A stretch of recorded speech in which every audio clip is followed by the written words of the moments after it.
pledge allegiance to the flag of the United States of America and to the republic for which it stands, one nation, under God, indivisible, with liberty and justice for all.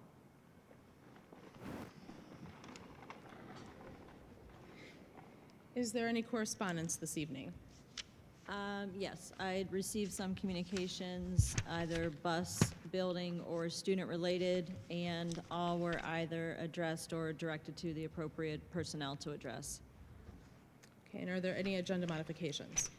There are a number of modifications this evening. So there is an addition to donations.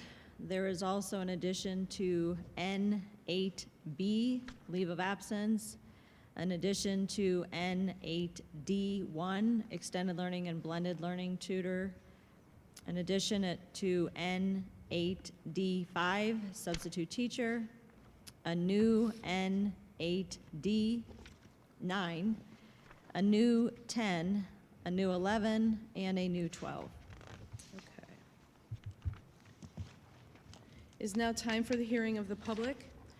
This hearing of the public will last a total of 30 minutes. Each person that would like to address the board may come up to the front microphone. You will have 5 minutes each to make your statement.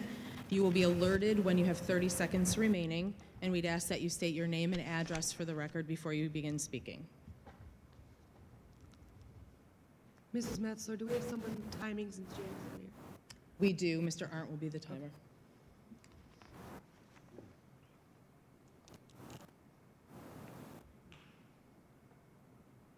Hi, my name's Debbie Quinn. I'm the president of the Boilermakers Union, Local 212 over at the Honeywell facility on North Eagle Street, Geneva. And we've started what we call a good and welfare committee. And one of their first projects was we collected hats, gloves, and coats to divide up between the 3 elementary schools, and we'll be delivering them on Friday. So I just wanted to let you know that we're going to be getting involved more and doing stuff in the community. Thank you very much. Thank you. Thank you for your generosity.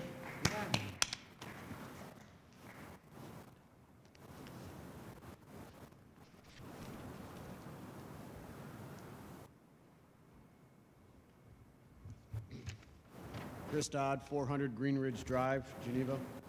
I spoke 2 board meetings ago asking how the school district intends to educate my children who have been identified as gifted since 2018 and 19 respectively. The district that night passed a plan to educate gifted children.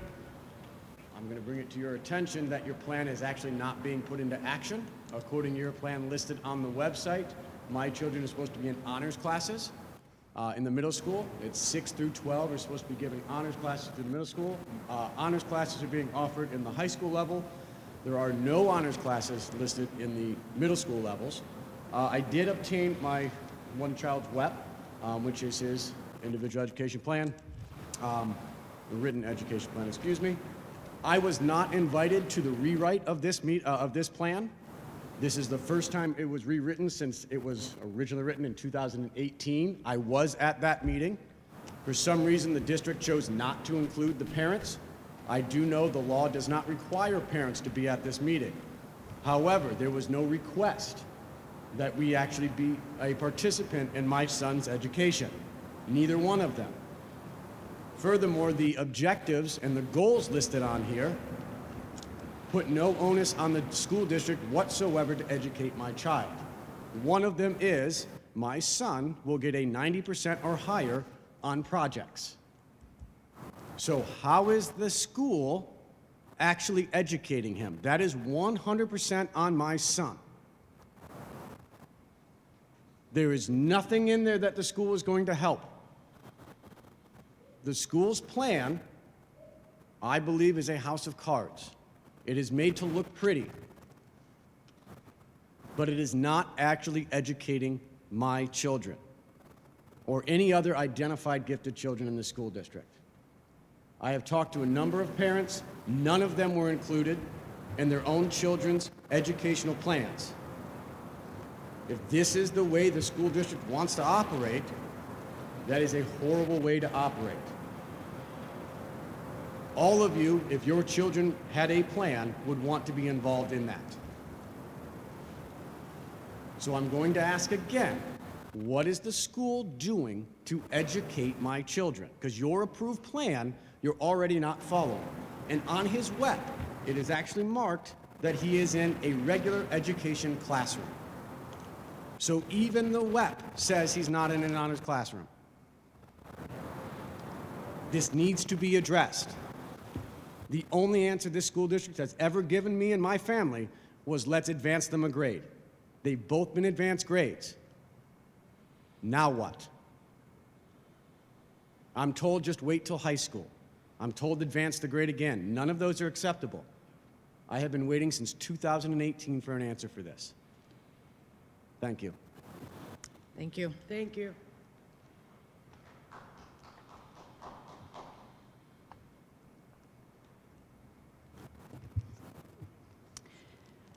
Michelle Craig, 200 Cherrywood Circle, Geneva. Our one and only mechanic was put on paid administrative leave October 31st. No reasons given. I have been told what the reasoning is thought to be. Meeting took place on November 2nd. Still no confirmed reason given. Meanwhile, the bus drivers are using spare buses for regular routes, headlights need replaced, mirrors adjusted, drivers are completing their safety checks prior to routes and their assigned buses are failing, causing them to again go to spare buses. One driver stated that she attempted to pre-trip 3 buses before she found one that, 1, passed pre-trip, and 2, started. One of our handicap buses is not running, sent out for repairs. As of this afternoon, the bus is still not repaired. Mechanics must be certified to work on school buses. Shar is not certified.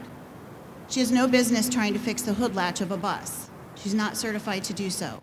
Our mechanic has also been told by other districts that Geneva is looking to hire another, while the one we have sits and waits for something to be done, a conversation to be had or anything. And I see on the agenda tonight that we're hiring somebody for temporary.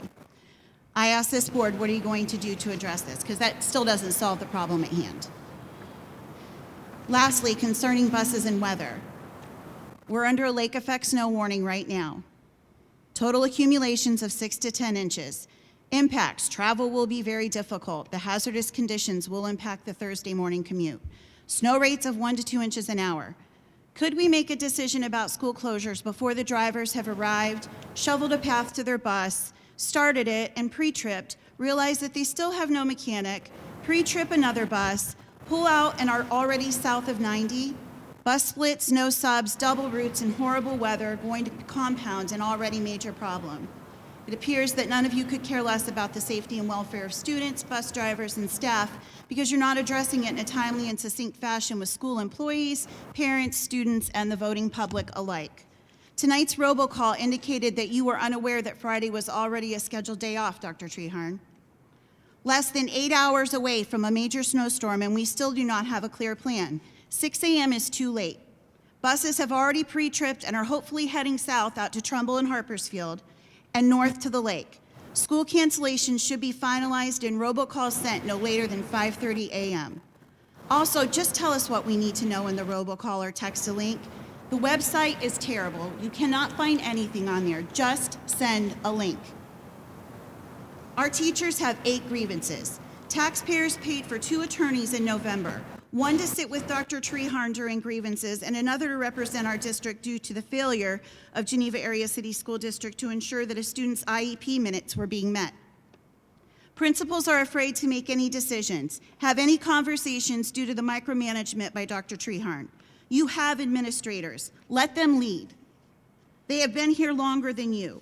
How many people have been put on leave since Dr. Treharn arrived? And all have been cleared of any wrongdoing. Yet when Dr. Treharn had a police report filed, she was not only permitted to stay on the job, but to have contact with the victim.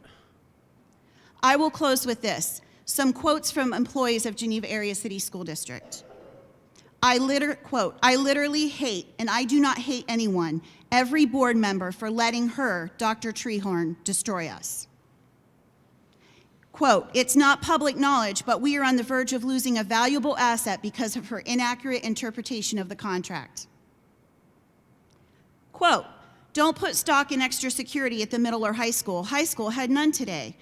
That was after I received 3 robocalls in 1 week 2 for the middle school, 1 for the high school, that gave me absolutely no information, just made us worry. We had no idea what was going on because they had no idea what was going on, and there was no extra police presence there. I have to convince myself to come to work every day. I used to be able to shut my door and teach. I am so scared about everything that I can barely function each day. The school district that everyone wanted to work for, the one that everyone wanted their kids to attend, and here we are. And it all falls on the people sitting on this stage. I don't see very many soaring eagles up here. Thank you, Mrs. Craig.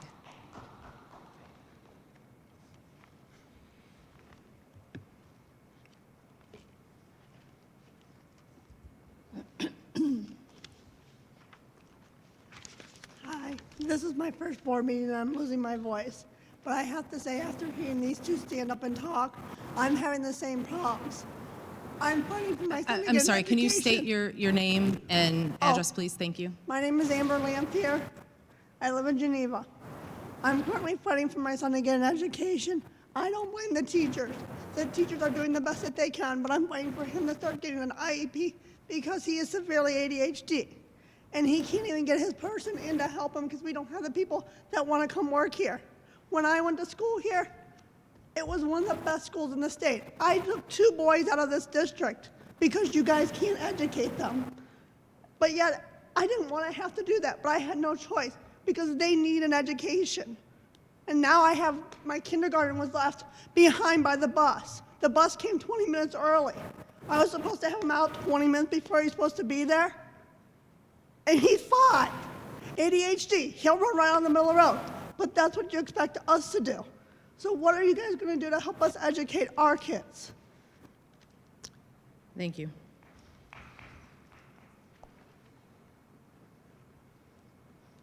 Hi, Dana Shank, 910 Sherman Street. I would like someone to explain to me why people come up here and talk and there's no response. It's a wall. Like, I don't understand what is in your why don't you guys respond to anybody? That is because this is a meeting in public. It is not a public meeting. There is not discussion in this meeting. You have a right. Why? I know, we hear that. In but- the Ohio Revised Code, you have a right to hear, but there is not that distinguished right to but we have, vote you entertain in in a and we have a right conversation. for an answer. So can we do something to What is it change that you would like answered? Everything that we hear at every meeting, some kind of response, just something.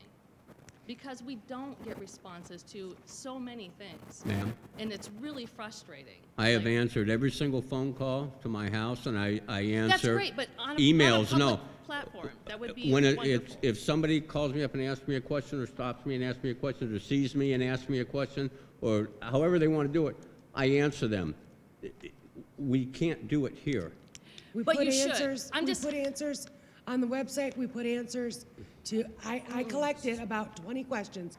We worked hours on those answers. But as we and know, the put them out in website public. is practically inaccessible. You can't, it's crazy. And in In addition, what way? How? I don't. I So don't know in what any else to case, do. I will just leave this with, I sat on Geneva City Council. People came up and we addressed every single thing. We didn't pass the buck, we didn't ignore people, because that's how it feels to everyone out here. Like, people need to feel heard and people need answers, and they're not getting answers unless, yeah, it might be through email, maybe, but it's all behind closed doors.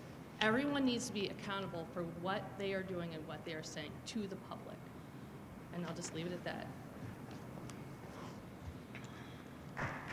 Who is she? What's her name? What's her name?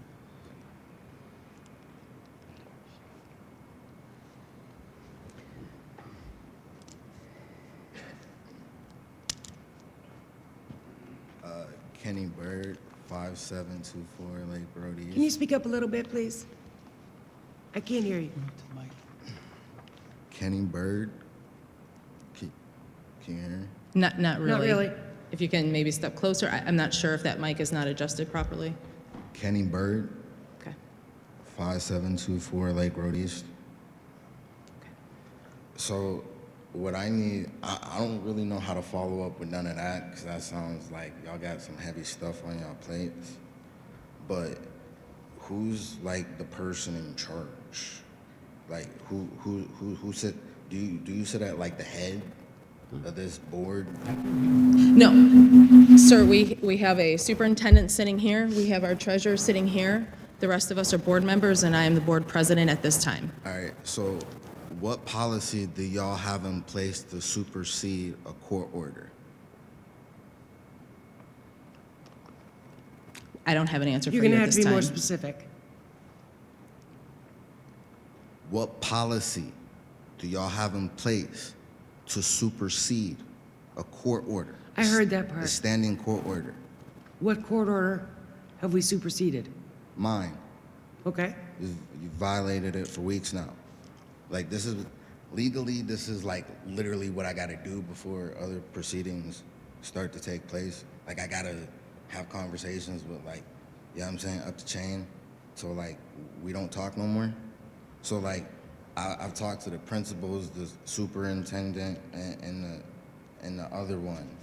And for my, all right, so I'm new here. Like, this is my first year here. I thought this was a good school system for my children, which is why I came here. So like, I pulled them out of Madison almost virtually toe-in-toe with what y'all are doing with the standing court order now. So one of your principals denied me information to my child and also aided their mother into not letting me have my child nor giving me the information until today. And I waited a week for this.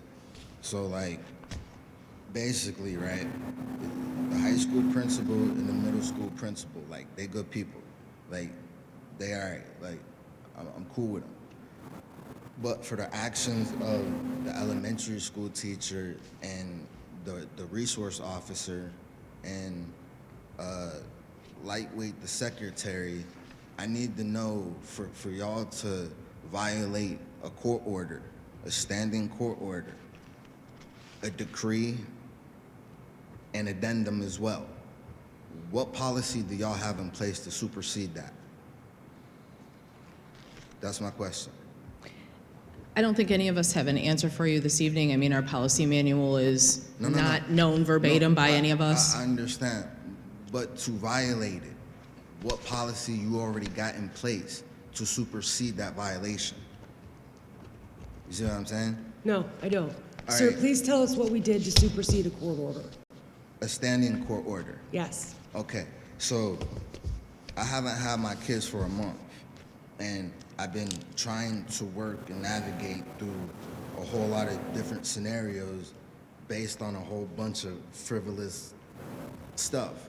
So like, basically, I got hit with a trespassing order for trying to get answers from your elementary school principal, who then, when that, I don't know if he a real cop or if he like, you know what I'm saying, top flight security. Like, I don't really know. But he was also present, and certain things are gonna be put into motion based on the violations your people are doing. And so like, there has to be more than like one time. So I let this build up, so that way when I approach you, I could come with some validity, because I won't be questioned about a standing court order I've had to fall under for 7 years. And given the situation, the district is held accountable, because for you to violate it, I need some form of policy, some procedure. Yes, but what did we do to violate the policy? What did we do to violate? Your principal. 30 seconds. Your principal. So this is my What last. did they do? They violated a standing court order. Okay. See, you should already be up to tone with this. This is my just last attempt before other proceedings start to take place. So like, whoever needs to give me certain information, I give you like basically till the end of this week. And after that, we just gonna have to see where this lands. But what I need from your district is what policy y'all got in place to supersede a court order. 5 minutes, Amber. Okay. Thank you, sir.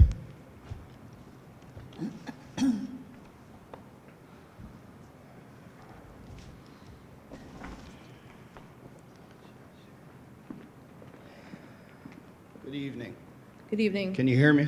Yes. All right. Jack Dubsky, 142 Lockwood Street, Geneva, Ohio. I'm just going to keep it short tonight. I follow the Geneva Area City Schools announcements on your Facebook site, and I'll just go with yesterday's post. Please expect buses to be running late at this time. All of our transportation personnel are out driving. That's not true. I know for a fact Char drives maybe one day a week at the most, but yet you're doubling up routes. Kids are missing extracurricular activities because drivers are being routes are being doubled up. Char is sitting in the office, and phones still aren't getting answered. We're having safety issues on the buses with pre-trips. Our drivers are overworked. They're pushed to the max. They're doing a fantastic job. They get no appreciation from the top whatsoever. I got a hold of Trooper Joel Hughes once about some issues you guys have going on with transportation. He's the main guy out of Columbus that comes and checks on the buses. Just in the spirit of fairness, I'm getting a hold of Trooper Joel again tomorrow and letting him know what I found out's going on with our buses, failing pre-trips, and all the other garbage that's going on in this district. So just be prepared. In the spirit of fairness, I'm giving you a heads up. And I just don't understand, why would you get on the Geneva Area City Schools Facebook site and lie and say that all of our transportation personnel are out driving when Char is sitting in the office? No phones being answered, no emails being returned promptly, nothing. That's no way to run a district. You said you reached out to other districts about the construction progress. Reach out to Ashtabula Schools and see how they man their transportation office. 2 administrative assistants, 2 supervisors. They're training 6 new people right now because they put out incentives, higher pay, paid training. None of this you reimburse us if you decide not to stay. And they're getting people. Lo and behold, they're getting people. And they're in the process of training 6 new people right now. You guys don't want to part with the money. Nickel and diamond. I found out through my FOIA request about the SLP position. Back in May, you had 4 people that wanted to fill the position. This guy wants to pay $125 a day for someone that has a master's degree, SLP certification, and to work 7 hours a day. That's like $17 an hour. Who in their right mind would do that? But yet, the kids went without services because you don't want to spend the money the way the community wants you to spend it. So that's all I have to say tonight. I'm sure I'll have more next month. Thank you. Is that a half hour? I was timing them talking, I didn't do the half hour. No, we got. What do you got? Hello. Hi, Stephanie Brown, 5478 Old Orchard Drive, Geneva. I have a son. I have 4 children in the Geneva School District. My son is in the 6th grade at middle school, and I found out a couple months into the school year that he is leaving the school day. He's on an IEP, and as part of his IEP, he receives special transportation. And I understand, just like every school district probably in the nation, that Geneva is dealing with some transportation issues. But I learned that he is leaving his 8th period class halfway through his class, his science class. He likes science. But he's being pulled out of that science class halfway through to get on his bus. So I've contacted the middle school. I've reached out to the director of special education services, and I want that fixed. I don't think it's fair that he has to miss out on a class that he enjoys, and that somebody made that decision without discussing that with me. I don't think it's fair that somebody thought, well, he has special needs, he's probably not going to be a scientist one day, and he doesn't need his science class. It's a pass-fail class anyways, and he's not going to be in that class. That's 20 minutes a day, 5 days a week, all year long. He's missing that class. And then not only is he missing half of his science class, a class that he enjoys, he's on that special bus. All of the middle school kids and high school kids are dropped off. They're leaving him on the bus. They're picking up the elementary school kids, picking up my 3 daughters at Quirk Elementary School. He's leaving the school at 2 o'clock in the afternoon. He doesn't get home at my house until 3:30. He's getting the scenic tour of Geneva for an hour and a half every day and 20 minutes of science. And so I'm trying, and he gets up on, and the point that Michelle made about making the call about snow days at 6, he gets on the bus at 6:20 in the morning. So I just think about my son's day with the special needs that he has and the amount of time that he's spending on the bus and one of his favorite subjects of science. And the answer isn't let's put him in a study hall at the end of the day, because the time that he spends with his intervention specialist to really work on the classes that he needs special time for with his intervention specialist, that's really important too. So what upsets me is there's other students in that class. It's not just my son. There are other students that are also on IEPs that also ride that bus with him. I don't know if those parents know that. They might be in this room. They might not be. But their kids are not getting the full day of education because they're getting pulled out of school early so they can get on the bus. I don't know who's making that call. Somebody in the transportation office? I don't know who's making that call, but somebody made that call without involving the parents. And I'm sure that's not being recorded in attendance. I know that there are rules about how many hours, how many minutes a student spends in class. If he was 20 minutes late to school every day, that would be recorded. So I hope that that's being looked into. I don't think any student should be missing time in school because of transportation issues. So I hope somebody looks into that, please. Thank you for telling us, ma'am. Yes, thank you.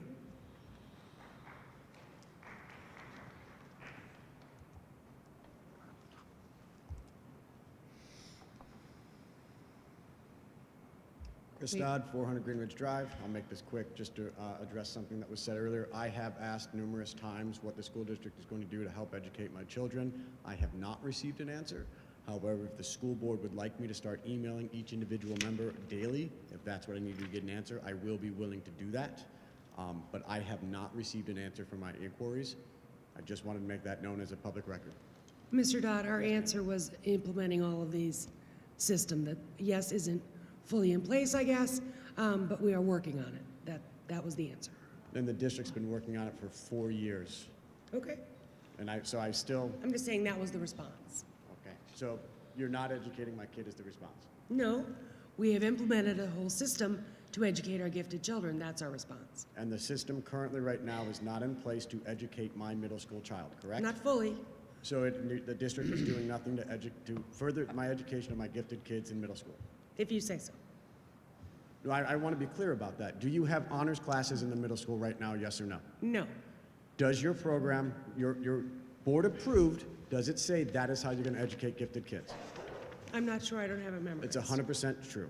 So how are you then educating my child? Okay. Anna. Mr. Dodd, thank you. We've heard your concerns. Thank you.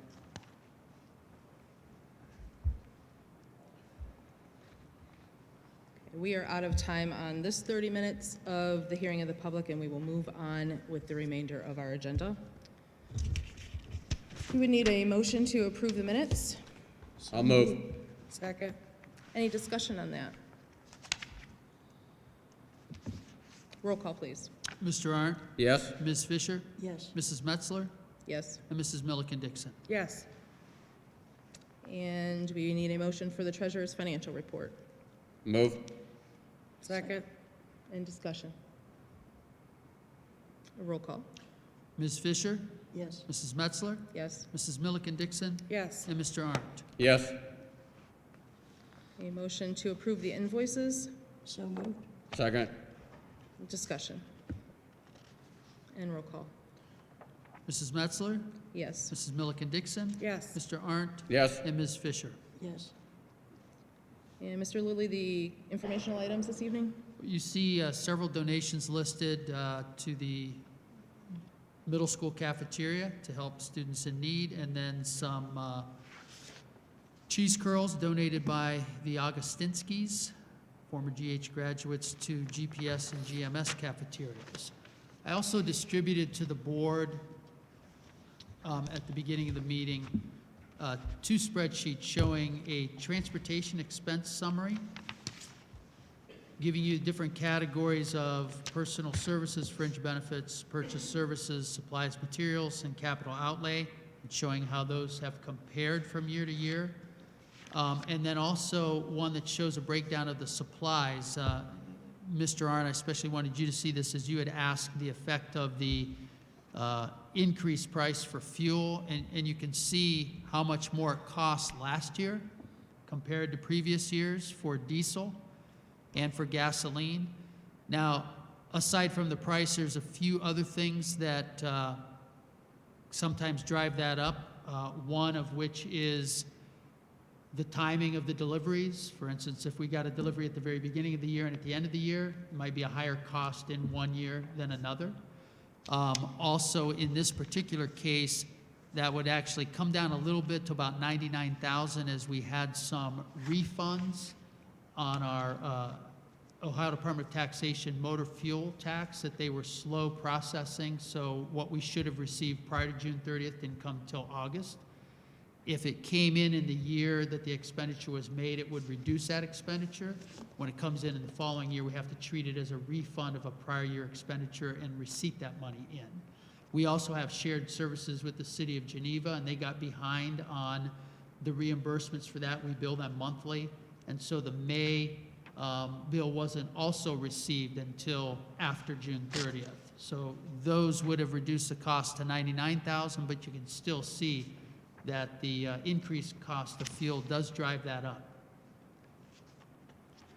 But when you look at it compared to the entire transportation expenditures, they're only up less than 10%, where that fuel alone was more than double. Yeah. I see. From one year to the next.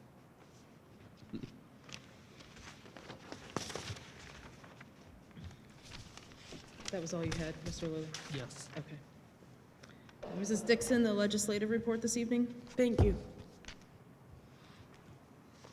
The State Board of Education Committee discussed the Title IX resolution, and the State Board of Education, Executive Committee, the resolution would declare the State Board's unequivocal opposition to the proposed regulatory changes released by the U.S. Department of Education.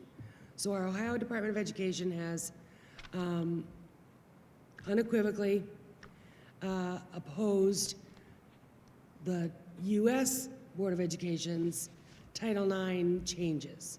There's a lot of them, so I don't want to go through all of them, but it's very accessible if you look it up on either Ohio's website or the U.S. government website. But just, I thought that was an important thing to know, that Ohio is standing against what the U.S.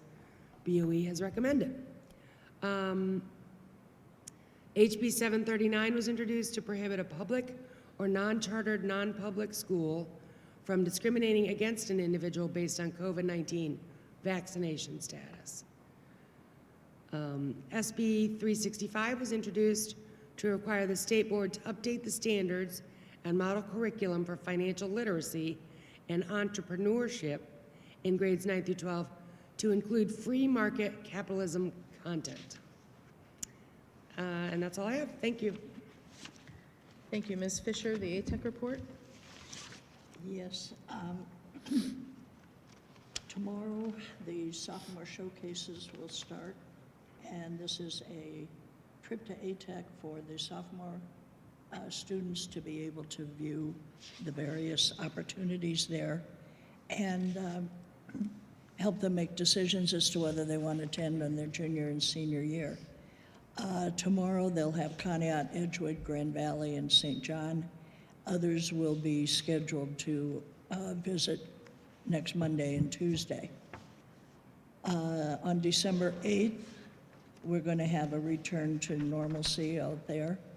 They will be having their holiday dinner that they have had to cancel for the COVID hard times. And they also will be participating in local parades for the Christmas season, which is also a resumption of former activity.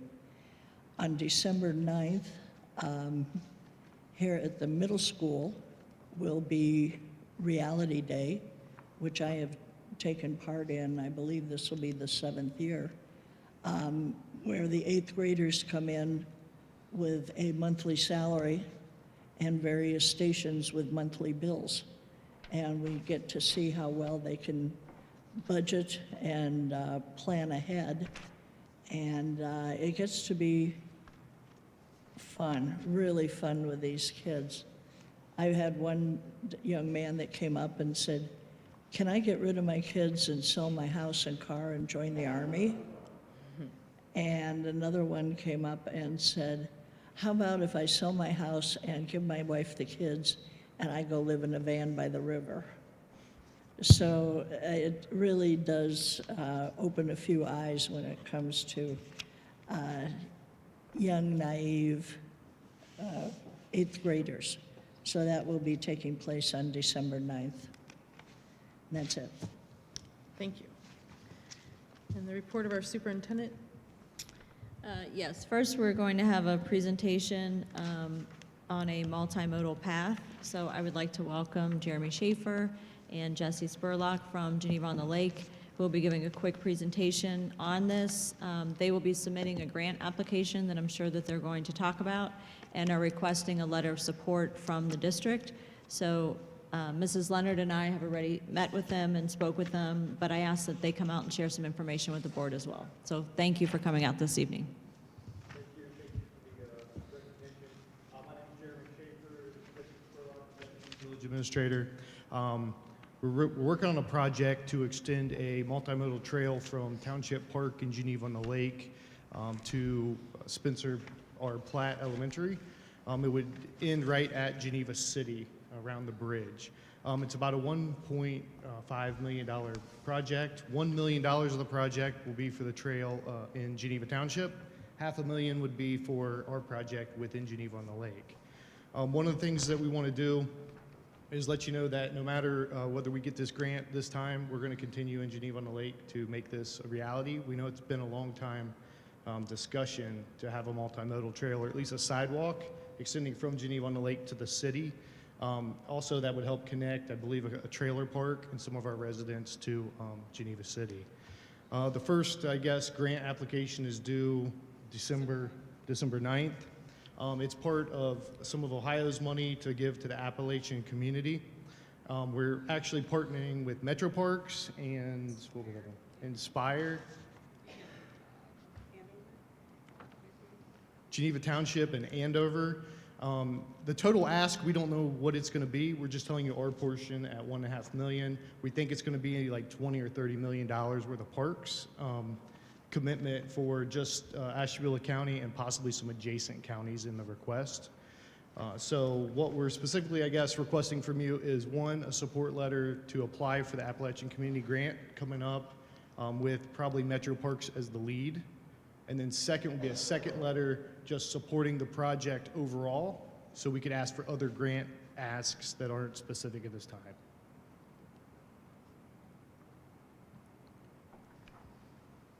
Okay, I'm sorry, I want to be clear. So your project that you were talking about that we have the map for is going down Austin Road, and that is the approximately $1.5 million project. But that is one project of many in the county. Correct. Okay. And that project at $1.5 million is actually two projects we're pushing together. $500,000 is in Geneva on the Lake to go from the Township Park to Geneva Township, where our corporation line is. Roughly $1 million then would extend that through Geneva Township. So we're partnering, but for the grant request, the Appalachian Community Grant, we're going with Metro Parks and some other entities for a much larger ask for parks and trails.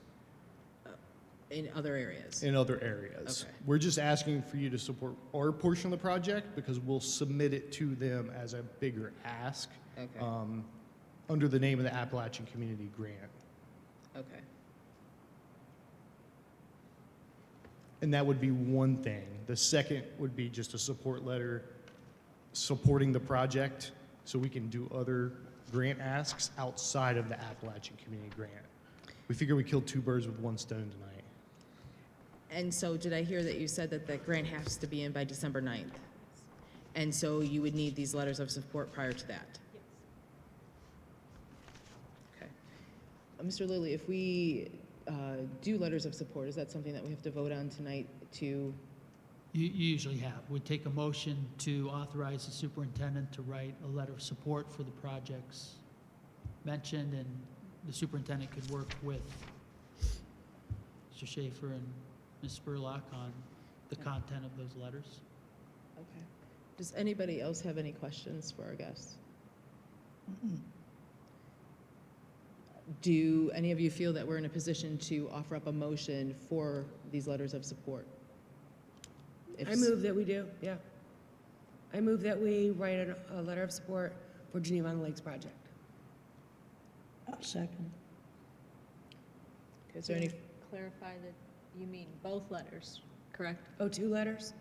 Yes, for the smaller project and the larger?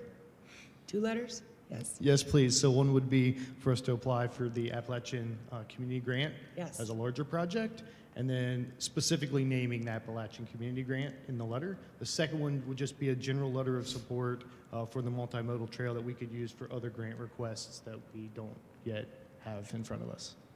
Understood. We're still in discussion, correct? We are in discussion. Madam President, I need to know what advantage is it to receive a support letter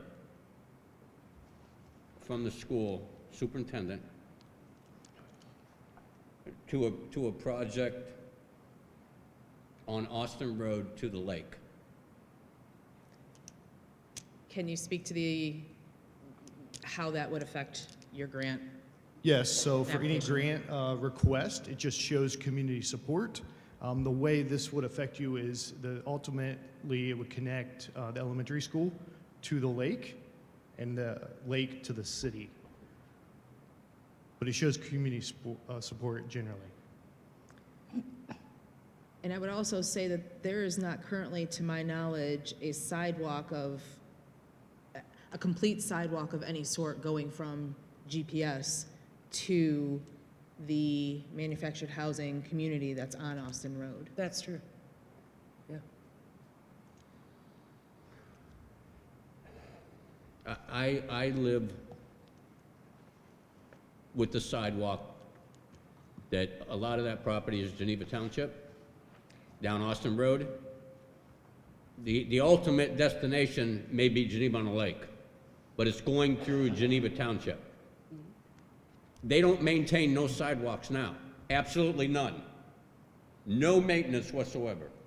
0 maintenance, whether it be grass, roots, cracks, ice, pieces missing. They're completely void of any maintenance whatsoever. So, in other words, you can't use them. And this question has been brought up about the sidewalk from day one. From day one that it was ultimately brought forward a couple years ago to the school and to the township and to other areas is who is going to maintain it. Do you have any insight on any of that? So the portion in Geneva and the Lake we would maintain. We are partnering with Metro Parks, so that is a discussion we're actively having with them as well. So Metro Parks would maintain it? We're having that discussion now. You're trying to get them to maintain it? It's a discussion we're having. I can't speak for them. All right, Jeremy, thank you. Same answer 3 times. I hear what you're saying, Mr. Arndt. I don't think we're at any risk. My personal opinion is I don't think that we are at any risk in supplying this letter of support. I think anything that we have going down Austin Road would be better than having nothing. That's my personal opinion. Yeah, I agree.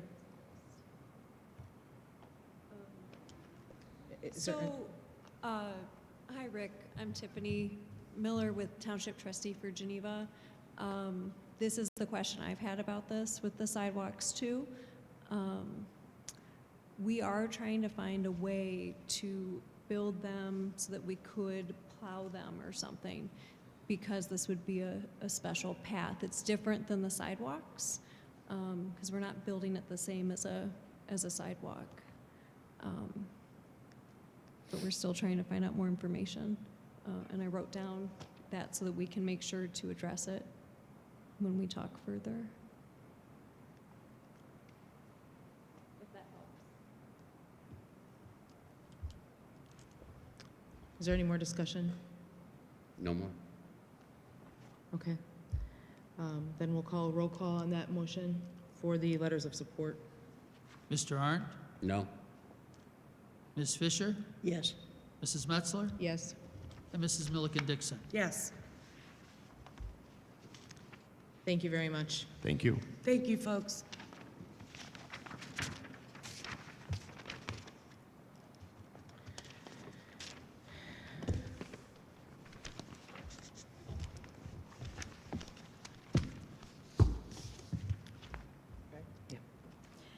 Next, we'll move on to our administrators who will be providing a brief report, and we'll be starting with Mr. Riley, the Assistant Superintendent, this evening.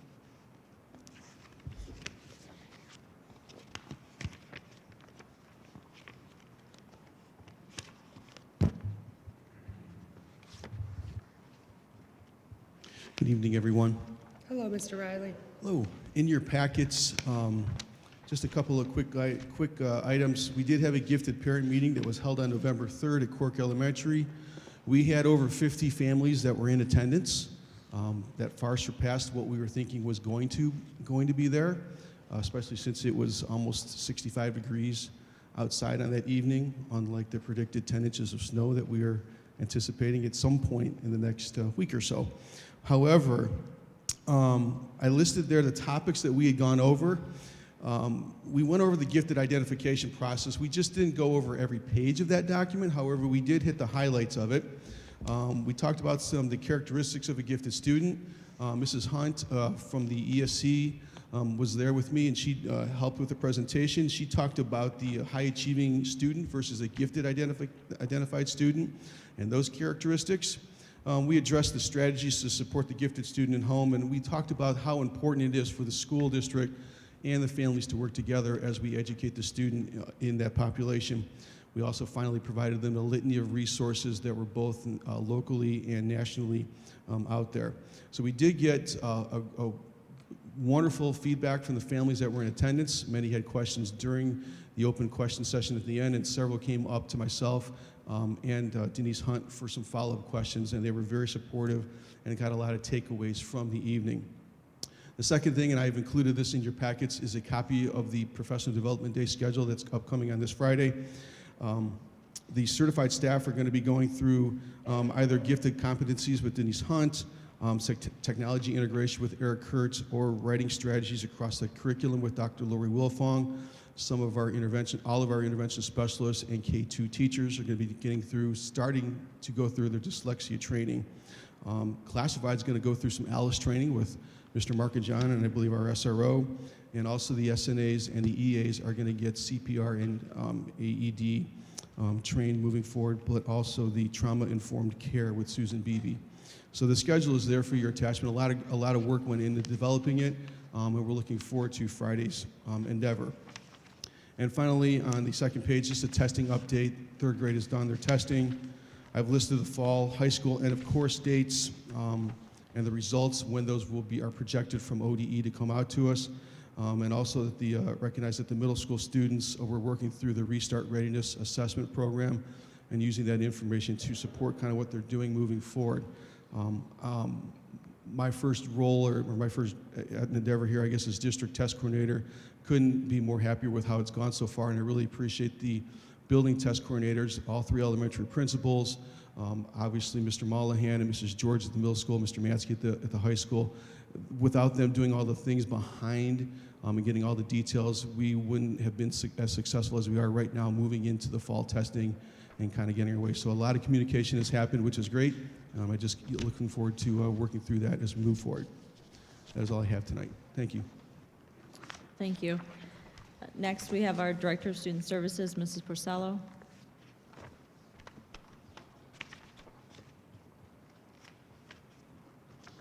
Good evening. In my short report, I reported the numbers that we currently have in the district, which are different now, a few days after I made this, but just to summarize it, I guess, we have around 434 students in our district that have IEPs, about 150 students with 504s, which isn't included in this report.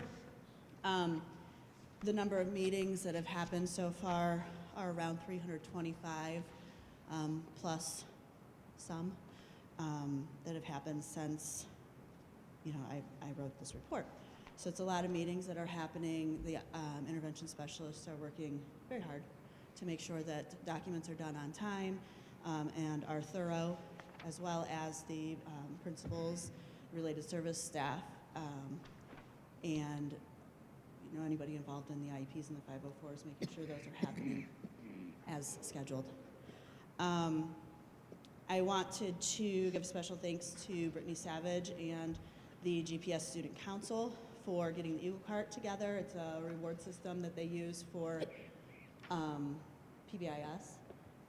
Brittany worked hard to put the cart together to get it ready for the Student Council to take around the building for students to be able to receive their rewards for their behavior.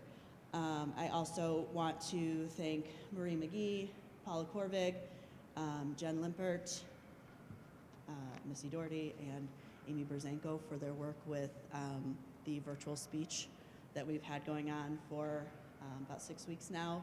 We have a couple more weeks with Mrs. Feeney. They have been working double time and making sure that students are getting to where they need to go for their speech to receive it, and have been very diligent with it. And I definitely appreciate their efforts in helping me with that. Thank you. Thank you. Thanks. Next will be Ms. Farina. Hi, good evening, everyone. All right, so on my November report, there's lots of pictures, lots of pictures of students that earned honor roll or merit roll in grades 3, 4, and 5. So merit roll are if students get A's and B's. Honor roll is if they get straight A's. So in the 3rd grade, we had 12 students on honor roll and 17 students on merit roll. 4th grade, we had 12 students on honor roll and 25 students on merit roll. And then in 5th grade, we had 4 students on honor roll and 14 students on merit roll. So our goal, obviously, is to get those numbers up in the 2nd quarter. We have been doing extended learning since the school year started. Back in September, we did about a 4 or 5 week program just with 3rd grade students and the available staff that we did have to focus on test prep for the upcoming fall testing window. I did meet with my staff, and we decided to extend the program and open it up to students in grades 4 and 5. Our turnout's not what we want it to be right now, because right now we only have 11 students participating. It's not that we don't want kids there, it's just the whole transportation piece is hard for parents because it runs from 3:15 to 4:15. So we keep trying to invite more students to join us between now and Christmas. So we're hoping to get those numbers up. We did talk at a staff meeting, though, that we want to include students in kindergarten through 2nd grade. So look, letters will be going out next month to students there, and we have a lot of teachers that want to participate in that. So that'll run starting the 2nd week in January. We're hoping to start with students in kindergarten, 1st and 2nd grade. We did celebrate Veterans Day last Friday, and on Veterans Day, Mrs. Stowell put on 3 programs last week, and fortunately we have music on Veterans Day. So she put together a program with Mr. Kopsak, who teaches 4th grade social studies and science. And we were able also to have veterans in attendance. Mr. Schaefer was there as one of our parents and local veterans. So that was nice. And we also had a parent speak, Mrs. Katie Stancliffe. She spoke to our students. She's also a Geneva graduate and a parent and best friends with Mrs. Berg, so that was nice, who's a 5th grade teacher at GPS. So she spoke about her time in the Air Force and how she came to know Mrs. Berg. But I also included some pictures there. And we also had the Boy Scouts and the Girl Scouts join us as well. So that is November. Thank you. Thank you. Thank you. Mrs. Doherty is next.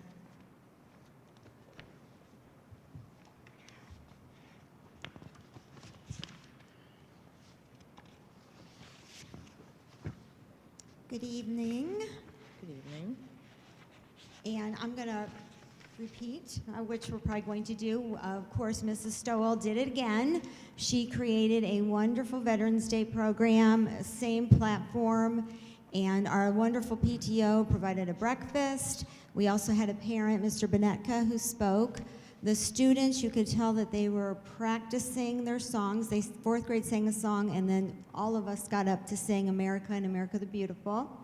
And they were just really singing it with gusto, and it was just so nice to see. So she does such a great job with that.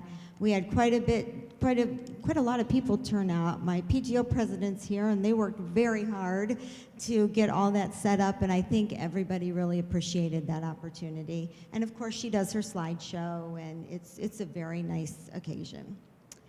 And then we've been partnering with the Cleveland Playhouse somewhat. Our second grade students got the opportunity, again, thanks to PTO, to actually go to Playhouse Square in Cleveland. They read a story, Grace for President, and the Playhouse, the Children's Theater, was performing that. And so it was a great experience for them. A lot of kids wouldn't be able to go up and see any of that type of avenue. And so they really did like it. There was a little glitch, but the Playhouse was just so welcoming and would make any adjustments for us and set up an area for them to have lunch. So it was a wonderful experience. They really did appreciate that. And so hopefully they'll remember that.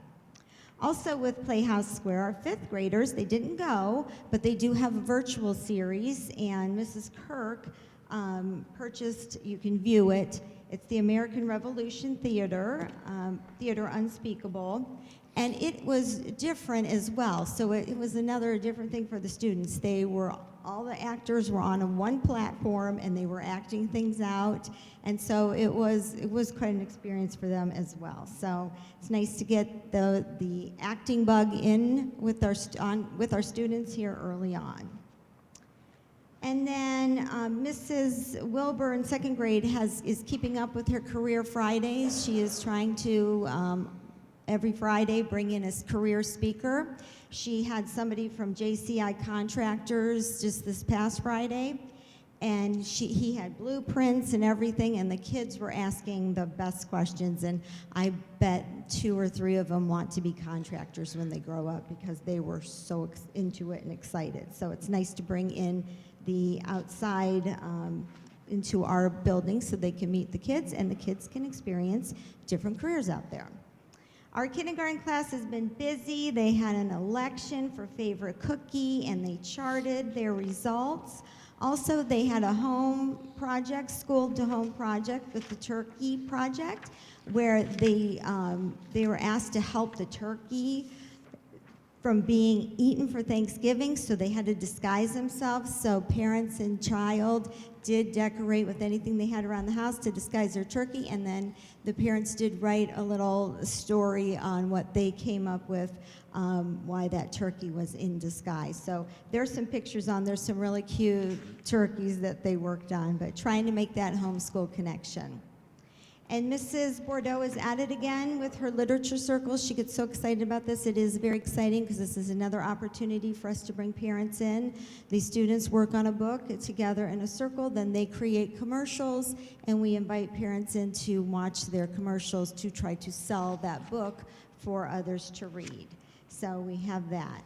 And we do have our student council finally, our officers. We are loving having student council back. They are busy helping with Stuff the Bus, coming up with some Spirit Week. They're working very hard. And I just wanted to share our officers with you on that. Treasurer Joanna Skarnich, Secretary Alexis Rowe, Vice President Emma Bovey, and President Jasper Shank.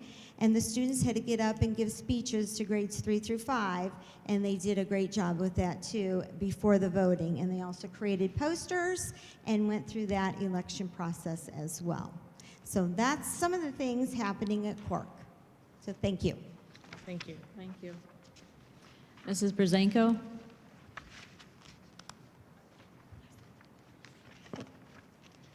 Good evening. I provided with you an event calendar for Osterberg Elementary in case you get some free time and you'd like to come down and visit. You can see that tomorrow we have fall conferences, we have professional development, we have Dr. Wilfong that will be in the building for on and off 2 days. We also have our holiday shopping. Third graders will be performing for their Christmas program, the GI performance, and our winter party. So if you get a couple moments, come on down and see some of the good things that we have going on. This month, we chose our Eagles of Excellence to represent Osterberg Elementary, and they received signs. So I attached to you the Soaring Eagles so that you can see who they are. The Kendall Foundation came out last month and surprised Mrs. Nappy. And when I say surprise, I mean surprise, like she almost fell off the chair. She was selected as Teacher of the Week, and they presented with her some cake and gift basket of goodies. Dr. Treharn, I let her in on the little secret, so she was there too, so it was even more surprise, like why is Dr. Treharn and Mrs. Brzenko coming in with strangers? So she was well-deserved, and we want to thank her for that. As has been mentioned, we had Veterans Day. Mrs. Stowell put that on. We too had Girl Scouts presented the flags. We had breakfast for the veterans. There's a lot of veterans that I met for the first time. Got to hear some stories, and I gave you some pictures of them as well so that you can see our final grouping. For School Community Connection, we are doing the pajama drive again this year for Spiderweb. We are doing Toy Soldier Stuff the Bus, and we're also distributing food and miscellaneous items to families in need. We've got a lot of requests for families this year, and ASA and our teachers and our local food pantry that we provide are helping out with that. And last month I talked about our Red Ribbon Week, so I attached some information about that and some pictures about some of the cool things the kids were wearing. Thank you. Thank you. Mr. Mollahan?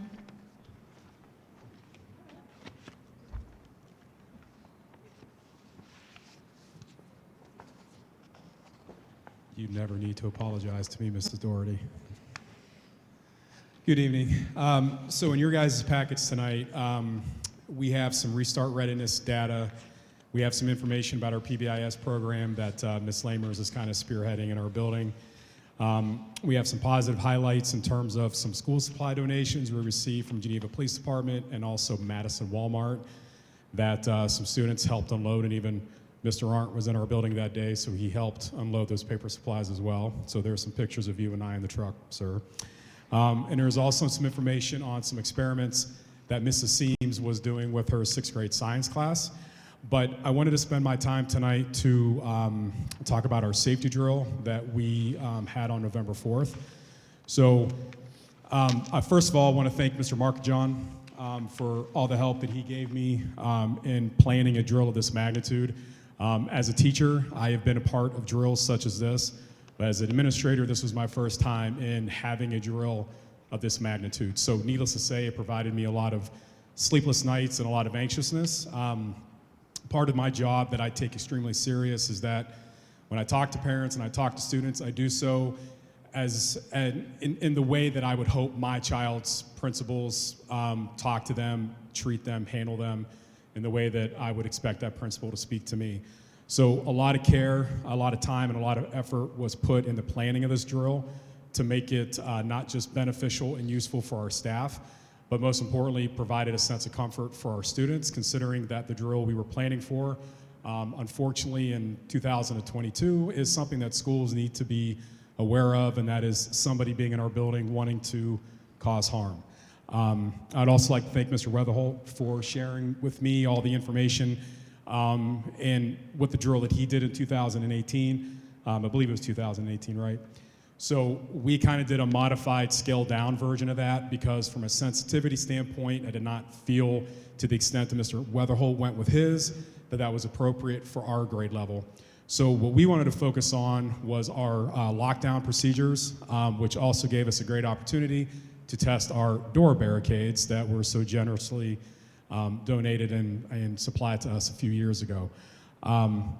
Needless to say, without getting to every detail and aspect of it, I absolutely could not be more proud of our students and our staff with the way that the drill went down. And the best compliment that I could give is that afterwards, when we were meeting with the Geneva Police Department, Tim Settles with the Asheville County Emergency Management Agency, members of the fire department, members of NAD, the one comment that everybody had was our staff performed flawlessly and our students absolutely nailed and rocked this drill. Mr. Settles even said that he has spent a lot of time seeing these drills in other districts, and the common theme was that Geneva was, and I believe, and those of you that were in that meeting could probably help me with the quote, but we were steps ahead of other districts in the way that we prepped, the way that we planned, the way that we prepared, and the way that we performed the drill. So I felt it was very important tonight to express to everybody in a public forum that nobody wants that day to ever happen. Unfortunately, it's the world we live in, and we do the best job we can in our schools. We do the best job we can as principals with our staff and our students to be as prepared as we possibly can and hope that day never happens. So thank you to Officer Cooper, the Geneva Police Department, members of the fire department, members of NAD, Mr. Arndt, Dr. Treharn, and again, Mr. Markajon and Mr. Weatherholt. Thank you. Thank you, Ms. Thank you. Monahan. And Mr. Weatherholt. Mine's going to be pretty short. My board is about 5 pages long, but I just really wanted to touch on a couple things. I wanted to congratulate Maya Evangelista. She took 17th place at the cross-country state meet, so congratulations to her. She had a great season. The cross-country team had a great season, but I just wanted to recognize her. I want to take a moment to congratulate the football team. They went 8-4. They really should have been 8-3. They did lose a heartbreak to Madison, but they got into the playoffs and they played Gilmore at Gilmore. That might have been one of the best football games, high school football games I ever watched. At one point, they were down by 20 points with 21 seconds left on the clock going into halftime. By the time they reach halftime, they're down by 13. In 21 seconds, they marched down the field and scored a point. They end up scoring 28 unanswered points to put themselves back in it, and they ended up winning 48-49. Coach Don Shimsky's words were, "Not too low, not too high, just in the middle." He really has praised his team with that kind of attitude this year. We don't get down on ourselves. We don't get too high on ourselves. We just continue to play with what's at hand. Don Shimsky was hired this year. He graduated from Geneva in 2000. He was a lineman for our football team. You look at him today, and I'm bigger. I was a defensive back. And I look at him, and he's not that big, but he was a lineman for Geneva. He actually went to Hiram College to play football, and he ended up graduating from Kent State University in education. He came back to Geneva. He's been with us for 19 years in our district. He has coached football for 17 years, 2 years as a freshman coach, and then the last 15 years as a varsity coach. With such a great season that he had, which blew away all expectations. I personally thought when we started the season, if we went 5-5, we had a good season. He ends up going 8-4 with the playoff win. He's being interviewed tonight, or maybe it was already interviewed. He was named Asheville Coach of the Year. Congratulations for that. He was also named Division III Northeast Lake District Coach of the Year. Congratulations for that. What a great season you had, and congratulations to you and your team. The last thing I'd like to do is I'd like to thank the academic boosters. Today they provided the staff at Geneva with breakfast. They had donuts and different things out in the morning, and then when they came back for lunch, they had a hot breakfast, a breakfast taco bar, and all other kinds of foods. So I just want to thank the academic boosters for recognizing Geneva High School and their staff. Thank you very much. Thank you.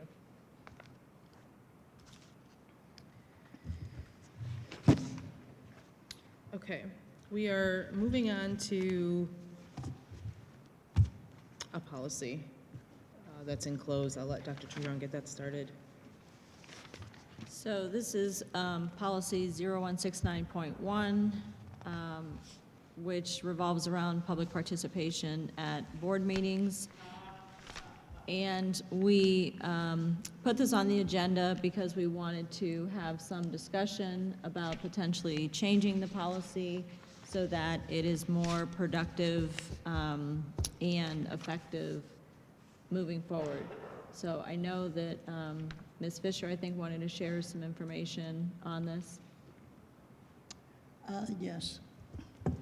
I went through each of the schools in Ashtabula County, being Geneva, Pymatuming Valley, Grand Valley, Buckeye, Ashtabula, Conneaut, and Jefferson. I found that all of these, with the exception of one, all of these schools have the same format, and it's listed as RC 3313.20. So these are legal documents that determine school board activity. Now, common to all schools in the district, state your name, address, and group affiliation if appropriate. All statements need to be directed to the presiding officer, not to individual board members. The presiding officer may interrupt, warn, or terminate a participant's statement when the statement is too lengthy, personally directed, abusive, off-topic, antagonistic, obscene, or irrelevant. The officer may request an individual to leave the meeting when that person does not observe reasonable decorum. The officer may request the assistance of law enforcement officers in the removal of disorderly persons when that person's conduct interferes with the orderly progress of the meeting. The presiding officer may call for a recess or an adjournment to another time when the lack of public decorum so interferes with the conduct of the meeting as to warrant such action. The presiding officer may waive these rules with the approval of the board when necessary for the protection of privacy or the administration of board's business. And no one may speak for more than once on the same topic until everyone who wishes to speak in the topic has done so. There was an additional presiding officer that 3 of the schools included, and they were to prohibit public comments that are frivolous, repetitive, or harassing. Now, the areas of difference, the 30-minute hearing of the public, all but 2 have 30-minute hearing of the public. One has 15 minutes, and then Geneva has 2 30-minute segments. Speakers have 5 minutes in 4 of the districts, 3 minutes in 3 of the districts. The three districts require questions to be asked, to be submitted to the board president prior to the meeting. And none of these requires the board to answer any questions. The reasoning being, we are a group of 5. We have 5 board members. And you've seen through our processes that we discuss, we debate, we come up with a resolution, and then we vote. And whatever the vote is what happens. I cannot give my opinion without consulting the group because it wouldn't be a group opinion. It would not be the board. It would be mine. And I am here as a 20%er.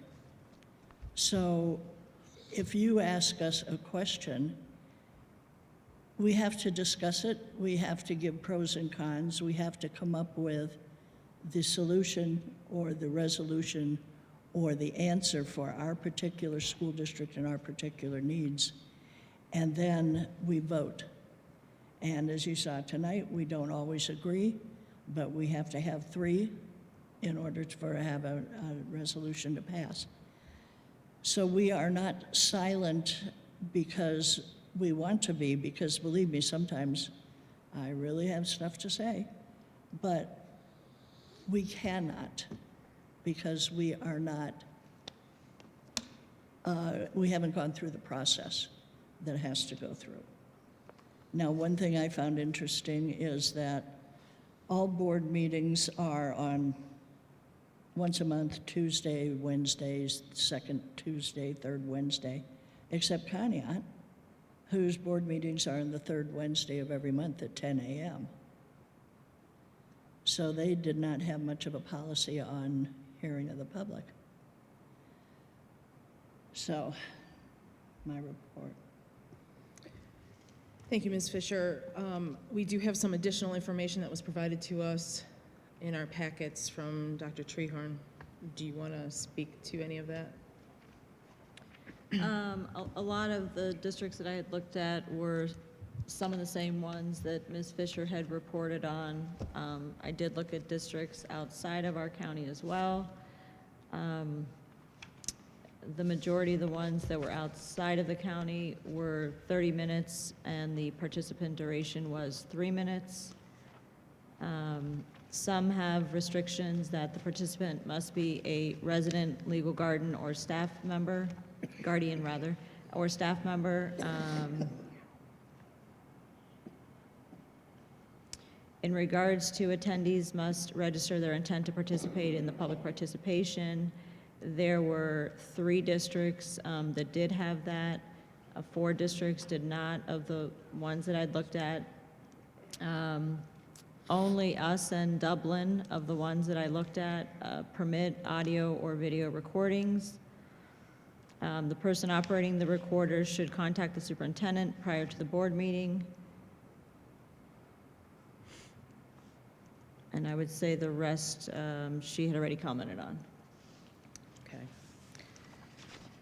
Okay, and what I would like to add to this discussion is that Dr. Treharn, myself, and Mrs. Dixon just this past Sunday, Monday, and Tuesday attended the Ohio School Boards Association Capitol Conference in Columbus. And when you go to this conference, there are a number of learning sessions. I believe both of you have been to conferences in the past, Mr. Arndt and Ms. Fisher. So you know, there's a number of different learning sessions that you can attend. And I personally attended quite a few that dealt with meetings, hearing of the public, Robert's Rules of Order, things like that. And I will say, I was able to glean a lot of information because this conference draws all of the school districts from across the state. So you have a wide variety of people that have a wide variety of rules that they use at their meetings. Now, the Ohio Revised Code is set, like everybody has to follow that, but there are plenty of other things that you can institute in your meetings that are different in different areas. And I will say that by far the majority of the people that participated in these learning sessions that I attended have one hearing of the public, they have 3-minute time limit, and many of them were at 15 minutes, as opposed to the 30. Most of them that I heard present or speak required like a sign-in either that day as the meeting, like right before the meeting began. The sign-in would require the name, their address, and what they would be speaking about. One of the things that came up about stating your name and address is that if there's a student that wants to speak and you're having a student state their name and address, you know, some superintendents that were there or school board members had concerns about a student putting out their address for the public. So one of the things that signing in would alleviate is having to state that information publicly, especially if it's being recorded in any way. I'm sorry, Amber, but then it would still be written down. So if I sign in to speak after a student, I'll see their name and address. The forms that they fill out are given to the board, and that is the order in which the speakers will actually speak. Oh, one person per form. Yeah, one person per I see, form. thank you. Yeah, Thank because it lists what they're talking about on Okay. that form. And then the districts that did not require it at the time of the meeting, a lot of them had rules about 2 days ahead of time. And whether that be email or a form, the boards were informed about what the speaker intended to talk about at the board meeting 2 days ahead of time. So, I was finding that there were a lot of things that other boards were doing that we really never even considered. There was only one other board that I came in contact with that had 2 hearings of the public, and what they did in that time was the first hearing of the public was to speak on agenda items, and that came at the beginning of the meeting before we took any action, and the second hearing of the public was for other comments. And I thought that that was quite interesting because sometimes if you've got people that want to talk about agenda items, they'll kind of get lost in the other things that are being addressed at the meeting. So I thought that that might be something that we can consider to make a more productive meeting. But we, I think, are definitely a little bit behind the times of other districts within our state in terms of how we're running this meeting. And I think that we can look at it and make changes that we think could be a little bit more, to Dr. Treharn's part, productive and effective for all. But to Ms. Fisher's point, it was very clear in every meeting, and even in meetings that did not discuss hearing of the public in particular, that we are not to engage in communication back and forth with anybody that has the time to stand up and speak to us. It was overwhelmingly communicated that that is not the purpose of the hearing of the public. We want to hear what you have to say. We want you to share your concerns, your opinions, your ideas, but we are not to engage. And Ms. Fisher gave you, the point about all of us being just one of five voices. But from the legal perspective, we've heard it. We've had professional development within this meeting. It is definitely not something that we are definitely advised against it. There are too many repercussions legally that can lead to, and there are other avenues with which to engage anybody on this stage that an answer can be given. So that was undeniably one of the things that was beaten into all of the board members' heads while we attended these learning sessions. So I would just say with some of that information, as we're looking at this bylaw, which tonight is just a discussion, and any changes to this we would have to bring before the next meeting. It would have to be a first reading and then a vote, but based on the information that we've gotten from other local districts that we've done the research on, and then what we've heard in the Capitol Conference, I really think that we have room to make this process a little bit better and more productive.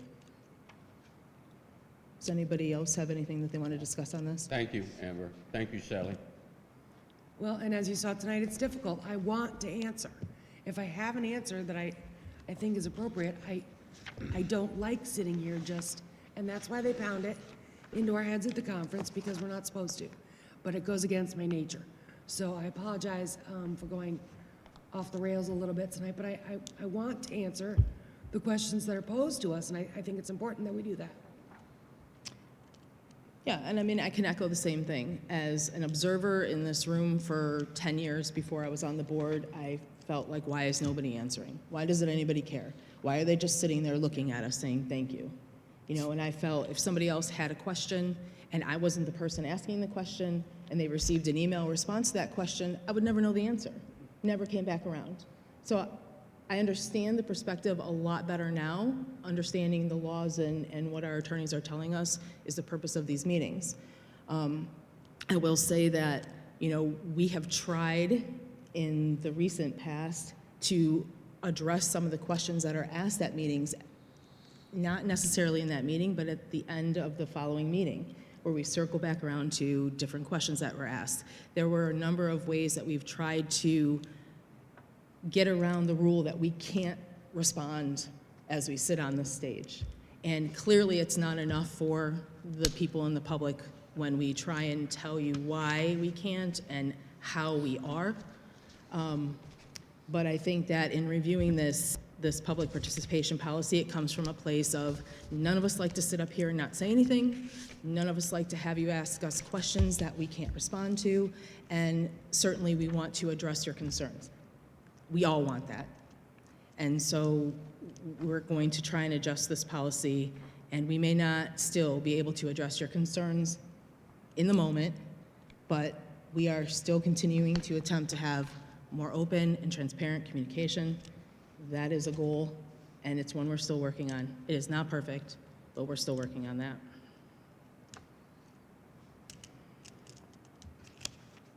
Okay, thank you for the discussion this evening. I would like to add one other thing, and I think it's a matter of mindset. As much as you might want to think of it, this isn't your meeting. This is our meeting. And we are here out of an effort at transparency and out of state law, and we have to conduct our business in front of witnesses. And you are those witnesses. That does not mean you get to change our mind or you get to interfere with our conducting of the business. And if you read what it says here, this meeting is a meeting of the Board of Education in public, not with the public, in public, for the purpose of conducting the school district's business, and it is not to be considered a public community meeting. And maybe if you kind of keep that in the back of your mind, you won't get so upset with us for doing the job we were elected to do. And that is not to ignore you, to listen to what you have to say, but to do our business and take care of the business of running the school. You can make appointments to come in and talk to people privately. You can get yourself put on the agenda of the meeting if you have an issue that you think deserves to be more fully expounded on. But right now, you are observers. And I know that that hurts, but it's the way the system is set up. Thank you. So, Mrs. Metzler, what do we do next with this policy? We've had a preliminary discussion, now what? How do we change it? What are we looking to change, and how do we change it to make it more productive and less antagonistic? Well, I think that, first of all, we have to come up with the changes that we'd like to see in there, and I think that that takes all of us trying to relay that to Dr. Treharn to see those changes written in. It goes through Neola, correct? And so there's a template from Neola, a standard template for that policy that all school districts that use Neola use. We have some freedom in some of the language that we use. As I mentioned earlier, that there are some changes that we can make that not every school district has to adopt because it's not based on law. But we have that copy of the Neola policy that we can look at, review, and give our opinion on what we want to see in that. And when we come to a conclusion with what we want to see as it goes through Dr. Treharn, it will be presented back again on the agenda for the first reading. And we could have this type of discussion again, but it'd be a first reading, and then the next meeting it would be voted on.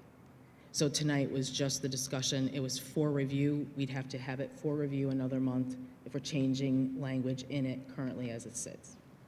So changes, Dr. Treharn, should be sent to you. Proposed changes. Thank you.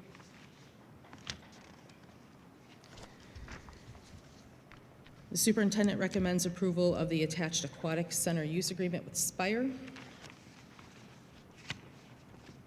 So moved. Second. And discussion on that. I would just note that this is the one that was on the agenda last month, but we had removed it until a few of the items got fixed, so it is now the same one. We approve 2 every year. This is the second one to approve. Roll call? Mrs. Milliken Dixon? Yes. Mr. Arndt? Yes. Ms. Fisher? Yes. And Mrs. Metzler? Yes. The superintendent recommends that the board approve the enclosed memorandum of understanding with OPSI Local 307. So moved. Second. And discussion. This was a request that I'd received from an employee regarding pay spread that I'm happy to accommodate for her request. So I was notified before the meeting started that OPSI did vote on it today, and it passed on their end. So obviously, if it passes this evening through the board, then we can move forward with it. Thank you. Roll call? Mr. Arndt? Yes. Ms. Fisher? Yes. Mrs. Metzler? Yes. And Mrs. Milliken Dixon? Yes. The treasurer recommends approval of the 5-year forecast projection of revenues and expenditures for the current fiscal year and the ensuing 4. I'll move. Second. And discussion. Anything, Kevin? Yes, I'm just going to run through some of the highlights. The 5-year forecast and some charts were made available back on the table. Tell us what page you're on when you're going through it. Sure. Beginning on the first page, Mr. Arndt, with the property taxes, total revenues show only a little bit of minor growth.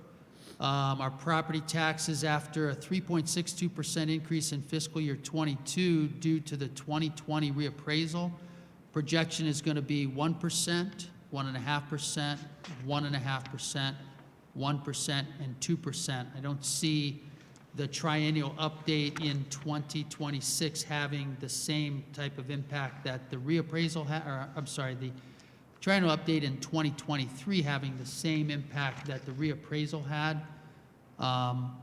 Income tax, which is on the second page,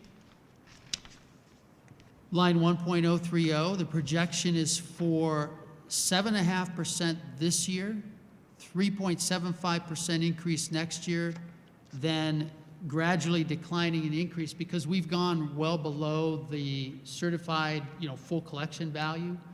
Obviously, the Ohio adjusted gross income for the district has grown. And while the chart you see showed in 2021, the percentage change had been 32.2% as we're coming out of the early stages of it. In 2022, the change was 15.33%. So I think each year that increase is going to go down as we reach the maximum potential. So after 7.5%, 3.5% next year, then 1.875% for fiscal year 25, 1% for fiscal year 26, and 0.5% for fiscal year 27. So that's what's included in the forecast. Any reduction to the Ohio adjusted gross income caused by a recession or another pandemic could negatively impact that. Line 1. I have a question. So what happens when we break even, so to speak? So then does it continue to go down? Once we hit the maximum? I don't know that there's a break-even point, Okay. Mrs. Milliken Dixon. I mean, basically what we're seeing is we've reached the amount that had been originally certified by the Department of Taxation. Okay. But our amount continues to grow beyond that, which means the Ohio adjusted gross income increases. As long as that increases every year, the potential is that more would be collected. But at if what there's, point does it stop going? So if the Ohio adjusted gross income doesn't grow, then it wouldn't increase. If it goes down, like what usually happens in a recession, if people are laid off jobs and so on, or what happened in the pandemic, then the Ohio adjusted gross income reported for our district would decrease and the collections would decrease with that. Okay.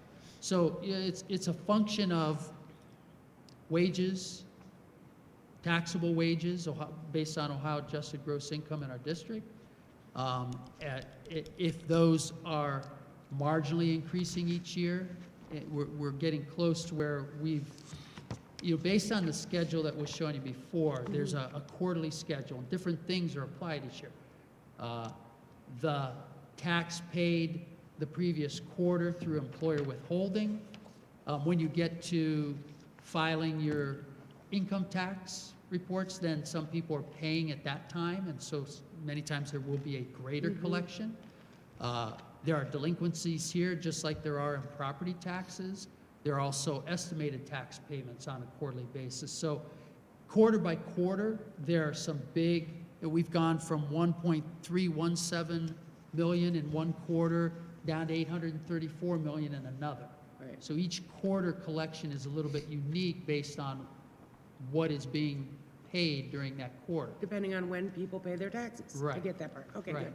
But, the biggest impact that something could have on here would be a recession Okay. or a pandemic that would lessen the income generated to people that live in the district and thus reducing the income tax collection. But if no recession or pandemic occurs, I'm projecting a gradual decline in the percent change from year to year, but it's still increasing each year. Thank you. And similarly, if you get a large influx of people coming into our school district, say a housing development goes in, and you get a large influx of people that move into the district, you're going to have an increase in that number because of just more people here. That could be, yes. On line 1.035, which begins on page 2, but the bulk of the forecast starts on page 4 with the state aid assumptions and the chart that's shown on page 5. The Fair School Funding Plan has had a big impact here. If you look at the forecast on line 1.035, unrestricted grants and aids, you can see the increase on that line, and then also the increase on 1.045 restricted federal grants and aids. 1.040 restricted state grants and aid. That's where you see the biggest increase. In 2021, our restricted state grants were $494,832.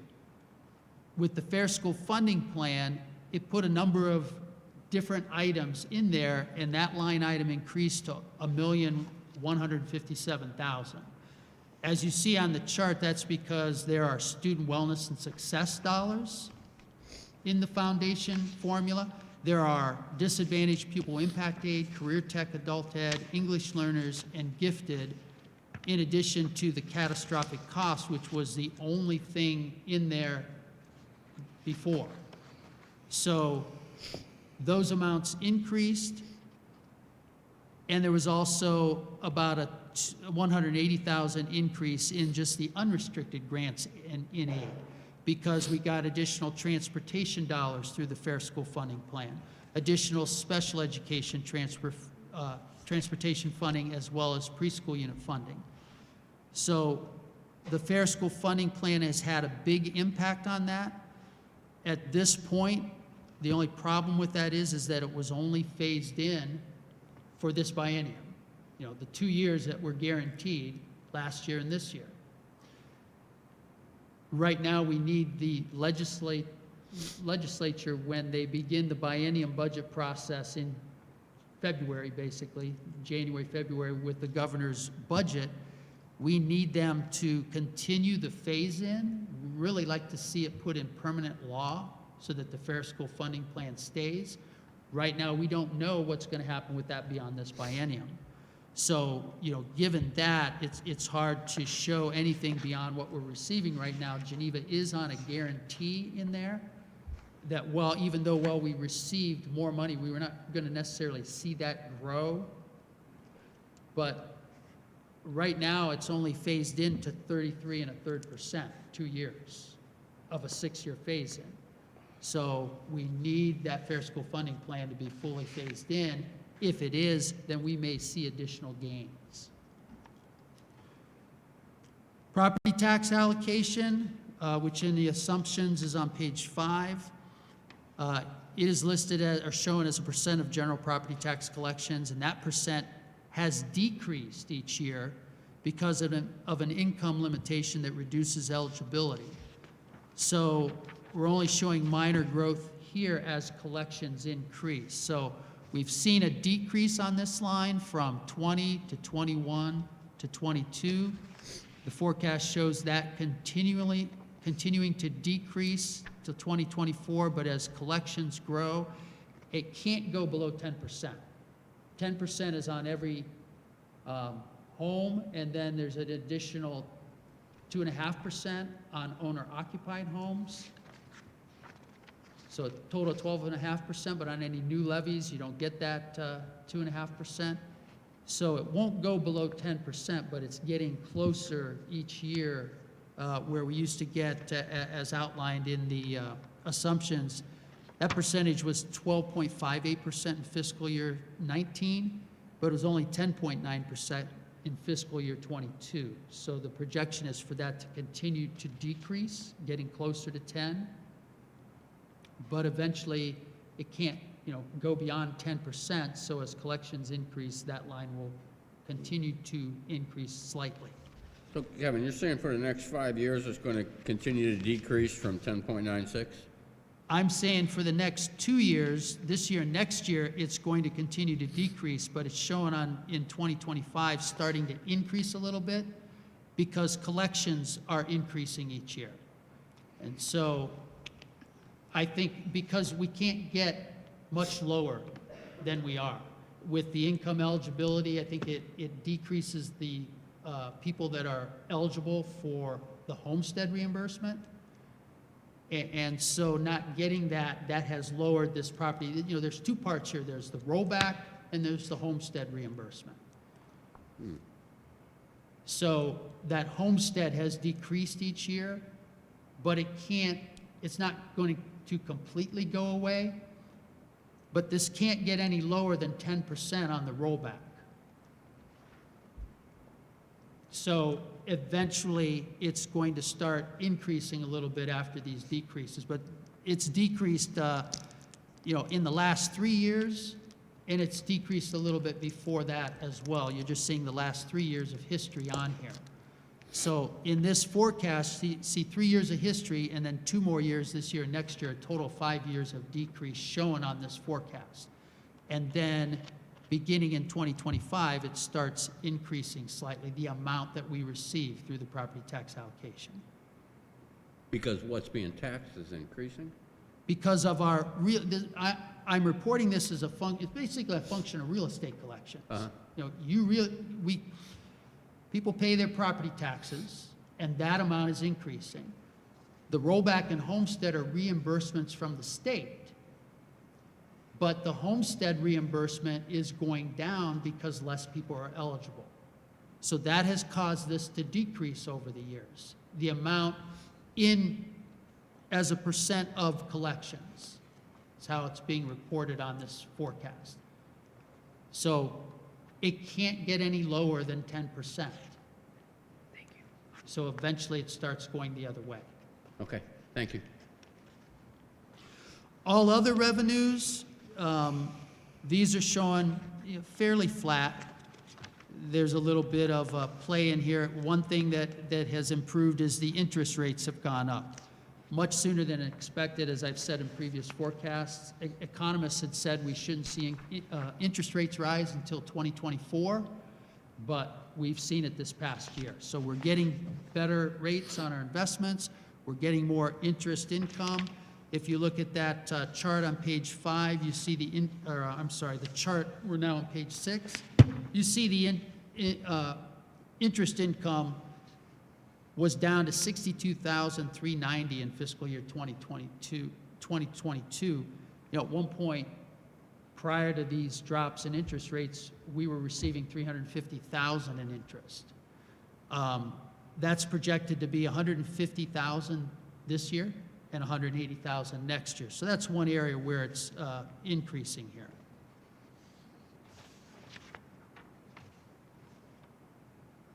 All other financing sources, this is showing dropping on the forecast. We got some big reimbursements in past years, a lot of workers' comp rebates that we didn't receive last year and we don't expect to receive in the future.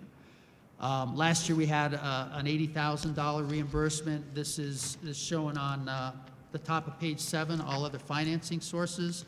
We had an $86,000 reimbursement from the ESC for our OT and speech as part of the financing district levy that finances the DD.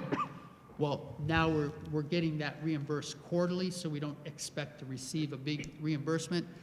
The big part of this source is refunds of prior year expenditures. So the same reimbursement just spread over quarters? When we get it reimbursed during the year as expenditures are made, it is shown as a reduction of expenditure, so it reduces expenditure. When it comes in a past, the reimbursement received last year was for the previous year. So it was receipted as income and shown as a refund of a prior year expenditure. That put it in this category, and that is why that category was high in 21, not as high in 2022. And in 2021, we had some massive BWC rebates. And we didn't receive those in 2022, but we did receive this $86,000 rebate. So now, going forward, we only expect to see about $51,000 in that line item. Okay, as far as any refunds from prior year expenditures. And the only other thing in here would be any sale of property, real or non-real property. On the expenditure side, obviously this increases based on negotiated agreements and inflation. Line 3.010, which begins on page 7 and goes over to page 8, we're showing on the forecast an increase of 4% projected each year for salaries. And then in fiscal year 25, based on what we're currently paying in ESSER funds, the influx of possibly $558,000 in salaries in 25 when the ESSER funds run out. On the fringe benefit, there's a 5% increase for fiscal year 23 because we only increased our medical insurance by 6%, and then 7% is showing for the remaining 4 years. Kevin, I'm sorry, I thought we said that salaries were not a good use of ESSER funds. Isn't? No, we said that we used ESSER funds to restore cuts. Rather than paying them out of the general fund, things were restored, like we're currently paying an elementary guidance counselor, a wellness teacher, elementary phys ed teacher. So they did come from ESSER instead of the general fund? Right. So then they'll just have to go back to coming from the general fund? If we want to continue those positions, okay. when ESSER funds run out, they're going to come back to the general fund. Thus, Thank you. $558,000 in salaries for fiscal year 25, Okay. $270,000 in fringe benefits in fiscal year 25 are showing hitting this forecast. Okay, so you see a large increase going from 24 to 25, more than the 4% that's forecasted each year, because those salaries are shown on here. Okay? Thank you. Purchase services, after a 32.4% decrease. So if you look at line 3.030, the purchase services, you see a large decrease from 21 to 22. This was a function of the Fair School Funding Plan because it created direct funding. So $1,781,623 mentioned in the assumptions here was removed as an expense, not only from our 5-year forecast, but from any school district that had students leaving via open enrollment, charter schools, or scholarship deductions, Ed Choice, the John Peterson Scholarship, the Autism Scholarship. Before the Fair School Funding Plan and direct funding, districts received funding for all of their residents and then had that funding decrease as an expenditure for those students that left their district to be educated elsewhere. Right. With direct funding, that removed over $1.7 million in expenditures from our 5-year forecast. That is why you see a decrease on the purchase service line from $4.845 million to $3.273 million. Okay, nothing else, not that we weren't spending, we just had something that was done one way in the past removed. So that really lowered the expenditure line. After that big decrease, the projection is for a 4% increase each year. And then in fiscal year 27, based on student wellness and success and ESSER fund spending on purchase services, we look for about $264,000 to enter the 5-year forecast on things that would be continued as purchase services. Some of these things in the student wellness and success would be our payment for a school resource officer, would be payment for community counseling if we want to continue the school community liaison. I'm sure we will continue the residency, the homeschool residency that we've had every year, somebody that works at the ESC that works for all districts, and we pay a portion, it's only about $14,000 to make sure that all the students that are moving around are counted in the proper way in the proper district.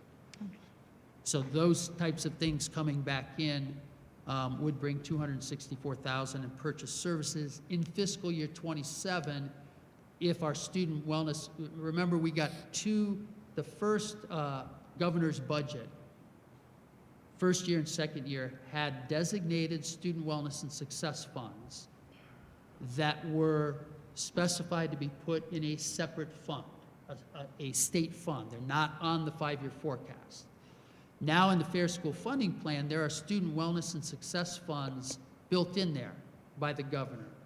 But the plan had called for funding for things like school resource officers, for additional counselors, for social work, licensed social workers, and so on.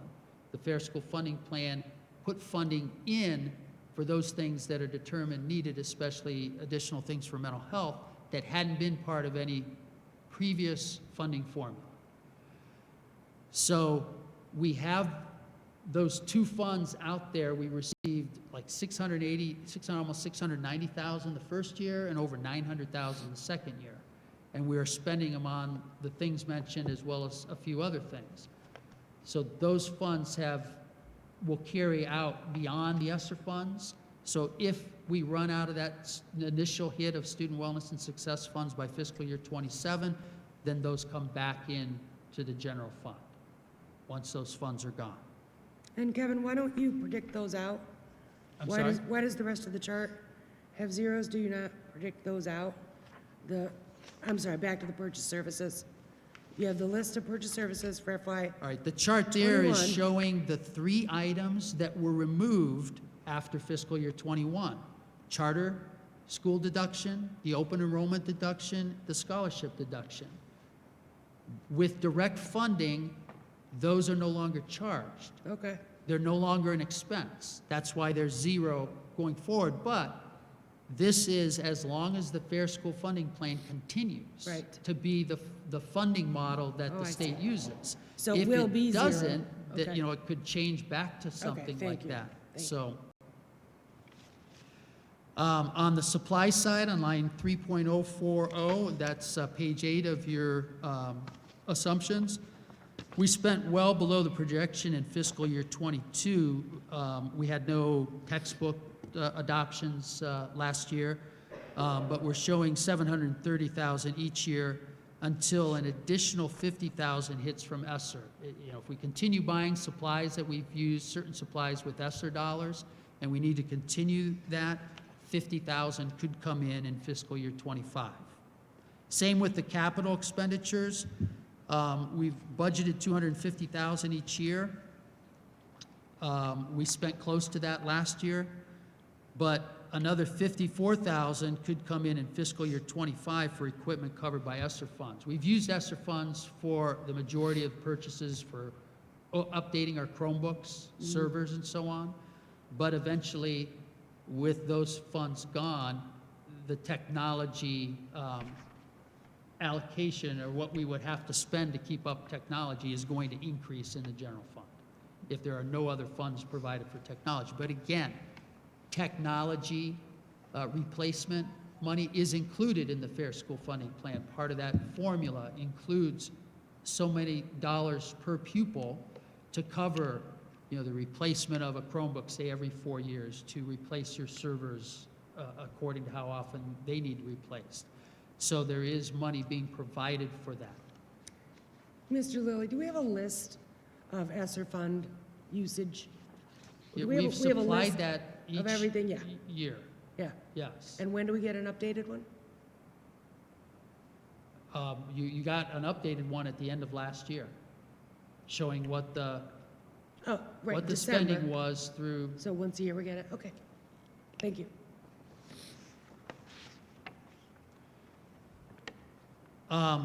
The only other items on there left are other objects, which shows a slight increase. This is mostly the charges from the county auditor and then the Department of Taxation for admin fees for tax collections. Transfers, if you look at line 5.010, operating transfers out, last year, we only had $92,004 compared to $140,679 before. Again, that was because we had no transfer needed to the lunchroom, because the increased federal reimbursements and the free lunches that they had last year really increased the amount of money coming in there. Still don't know, I mean, it's right now, as of right now, that free lunches have gone away. There's been talk about it coming back, but it hasn't happened yet. If it doesn't come back, we figure that positive cash balance that you see on your lunchroom report in your board packets will carry us through at least 2 years, so that we probably wouldn't need any transfer there until fiscal year 26, showing on the forecast. Meantime, the only transfers that we're making are to athletics, and that athletics transfer has increased each year, and then to the band transportation to football games and band competitions and so on. So basically, your forecast hasn't changed a lot from what it was last year in terms of we have positive growth through fiscal year 25, and then when the ESSER funds run out, we start seeing a little red on 6.01, where if all those things are brought back in, expenditures could exceed revenues. But again, the board has plenty of time between then and now. You know, one thing I mentioned that could happen is the continuation of the phase-in of the Fair School Funding Plan over the remaining 4 years, getting to full funding, could increase our state aid and eliminate some of that red. Otherwise, the board has to look at those things that we bring back in from ESSER funds to see what needs to be continued and what might not be continued in order to keep things in line. But we have plenty of cash balance built up to be ready to absorb those funds, those ESSER expenses in, showing on this forecast. So, are there any other questions from the board? I don't have a question, but I wanted to mention, and I was going to mention it later, but Dr. Patterson was down at the Capitol Conference, and I had a chance to talk with him a little bit, and we talked about the Fair School funding, and he is still kind of got his finger on the pulse of what's going on with that. And I told him, you know, we really should have you come to one of our board meetings and talk about this and the importance of this and the effect that it has on our families in our district. And he said he'd be more than happy to come to a board meeting. I just have to call him and he will put it into his schedule. I think it would be beneficial for him to kind of give us some insight into the Fair School funding and maybe break it down for us a little bit more so that we understand the impact that if it doesn't pass, if it goes away after this biennium, the serious trouble that all Ohio districts could be in. But he is willing to come, so I was thinking that maybe we can look into doing that maybe after the beginning of the year. I thought it was very gracious of him to offer. That would be great. If anyone knows about that, it's Dr. Patterson. Okay. Oh, we need a roll call on that. Sorry. Mr. Arndt?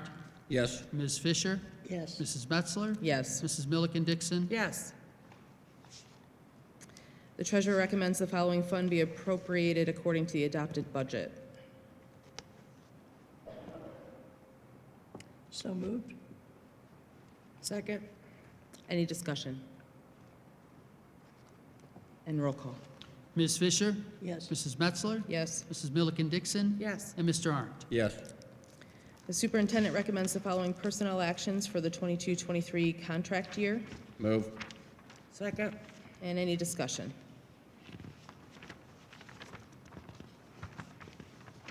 Roll call, please. Mrs. Metzler, Yes. Mrs. Milliken Dixon, Yes. Mr. Arndt, Yes. and Ms. Fisher. Yes. The superintendent recommends the following volunteer coaches for the 22-23 school year. So moved.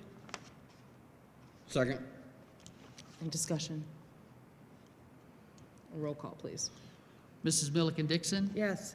Mr. Arndt, Yes. Ms. Fisher, Yes. and Mrs. Metzler. Yes. The superintendent recommends the following volunteers for the 22-23 school year. So moved. Second. Discussion. And roll call? Mr. Arndt, Yes. Ms. Fisher, Yes. Mrs. Metzler, Yes. and Mrs. Milliken Dixon. Yes. The superintendent recommends that the board approve the enclosed resolution authorizing an agreement with Smolin Engineering as the architect and selecting a construction procurement delivery method for the board office.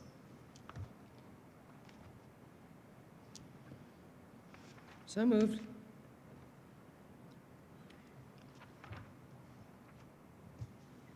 I think here in your motion, you will need to specify which construction procurement delivery method Oh, I'm sorry. you want to include in here, because that is a blank that needs to be filled out throughout this resolution. Yes. So you had the presentation from Chris McCloskey from Bricker and Eckler earlier. You have a email from your design services person, so you make the motion and then have more discussion about what that ends up with, but Right. So I move we go with the construction manager at risk model. Is there a second?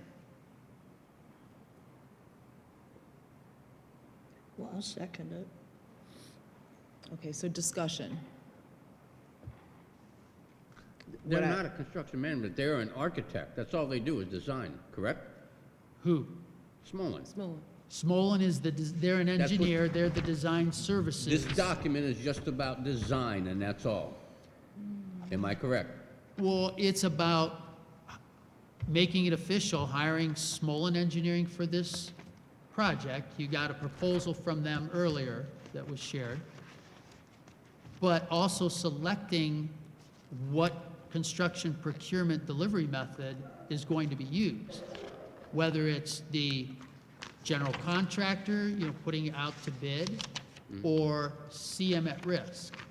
Because Smolin needs to know that. Because that has to be worked in the resolution, and that also affects how the whole project goes about and is delivered.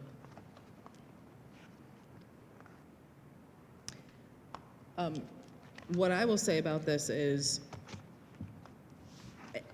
based on what Chris told us, I don't think there's any harm in making, if the decision, you said the motion was for the construction manager at risk. So what Chris said was there's no harm in going out with that, and then at some point, if we needed to change it, we could. And I think that is what makes me feel a little bit easier about trying to make this decision right now, because it can be changed.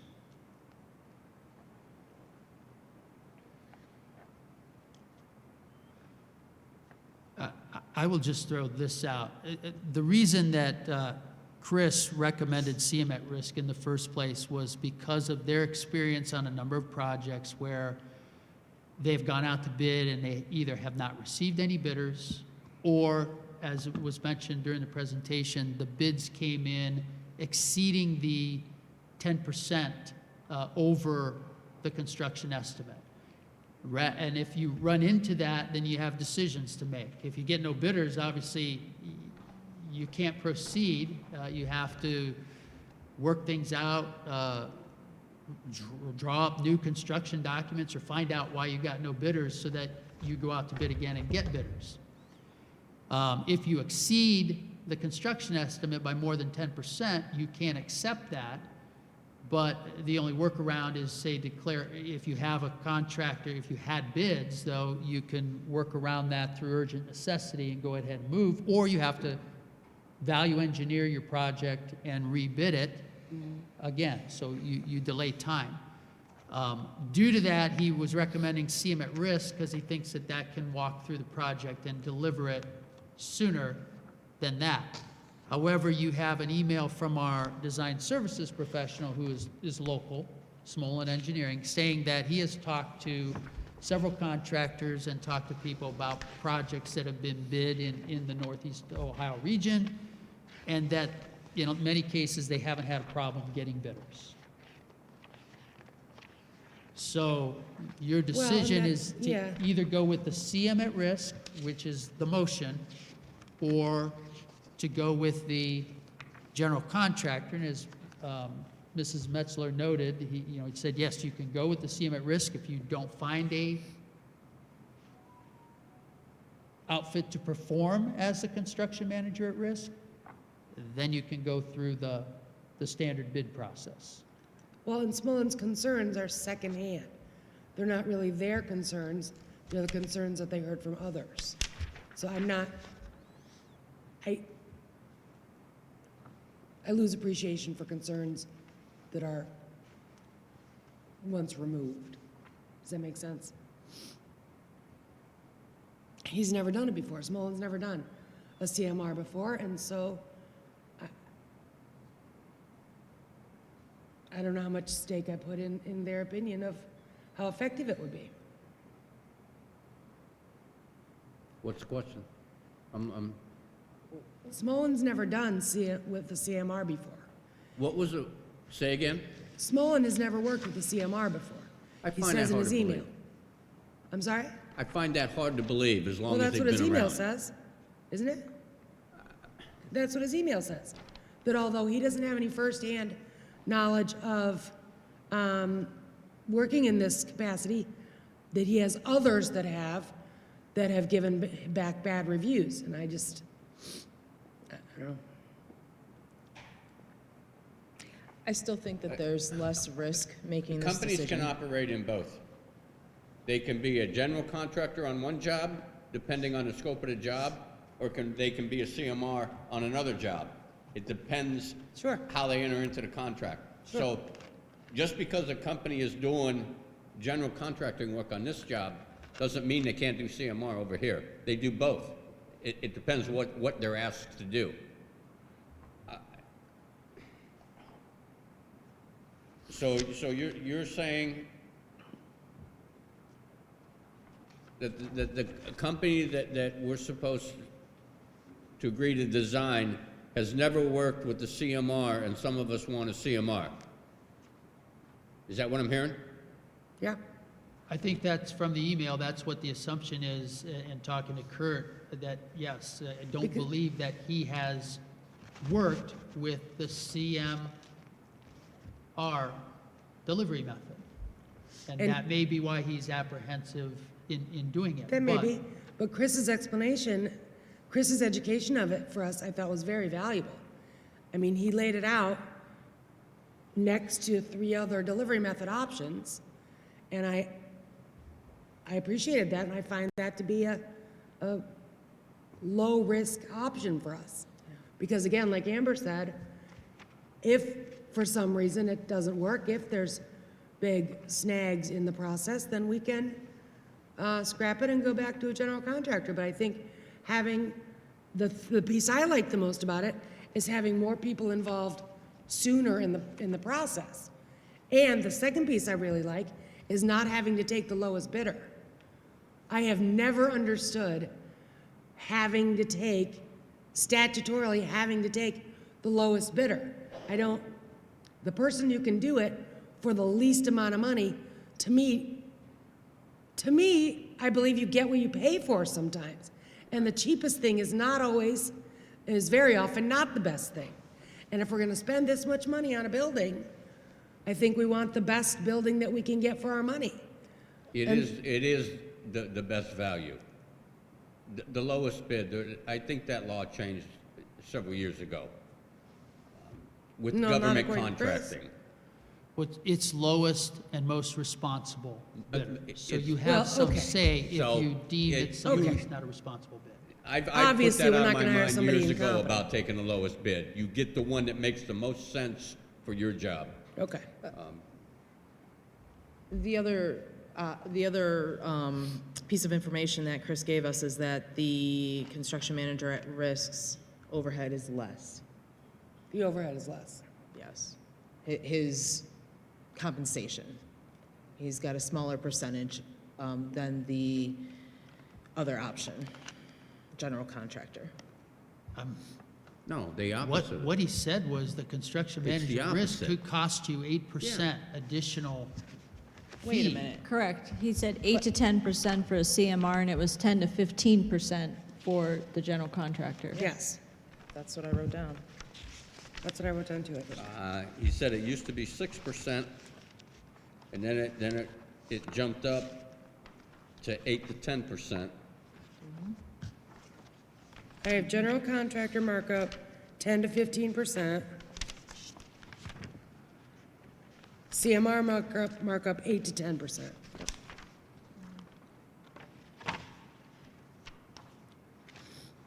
Additional CMR markup I wrote that down, I don't know. on page 8. I wrote that down, Rick, I don't know if it's printed somewhere. But that markup is his fee at 8 to 10%. And the markup on the general contractor, he said was 10 to 15% for his fee. The general contractor, if you go that route, is decided by the bid. Whatever bid you approve, that's the cost of building that building. That's what you pay. Now, I don't understand if you have a CMR and that's an additional 8%, basically soft cost. That's taking 8% away from your budget for the hard construction. Now, unless that CMR delivers a price, in pre-qualified contracting and so on, that is lower than what you might have received as a bid, which you will never know if you don't go out to bid. I don't know where Chris would draw that assumption that if you have change orders, there's usually a markup on those change orders that is going to benefit the contractor. Well, he said it But I don't know that depends. CMR eliminates any change orders. He said it depends whose responsibility the change order would be. If it's a contractor mistake, then that's on them. If it's that we didn't tell them that we needed windows for Ohio, for example, then that would be on us. He didn't say it would be, he said it would depend on what the change order was for.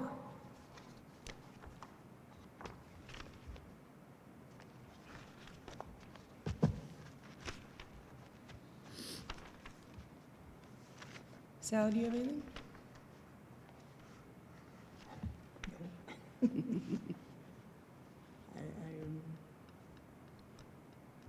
I'm at 6 half a dozen right now. Okay. Well, I guess the question is, do we not feel we have enough information to make this decision, or do we? I do. I feel I do. Do you need more information?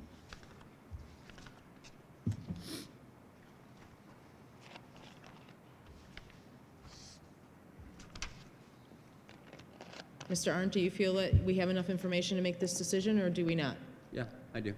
Okay, so the motion on the table is that we are going to go with a construction manager at risk. Is there any more discussion about this? Say the motion again? Go ahead, Mr. Lillie. Well, the motion is authorizing the agreement with Smolin Engineering as architect and selecting the construction manager at risk procurement delivery method for the board office addition to the media center project. So that is what would be filled in the blanks on this resolution.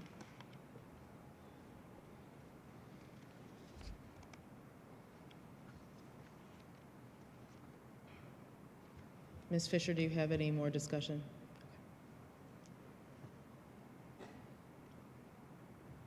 Mr. Arndt, do you have any more discussion? Do you have any more discussion? Okay. Dr. Treharn, do you have any input? I'm sorry, say again? Do you have any input? You haven't said anything. I'm not a voting member, but I'm happy No, I to know, share but my input. I would love to hear what you have to say. My input would be to go with the CMR as well. For a variety of reasons. I think the time aspect, because there is the option, as he stated,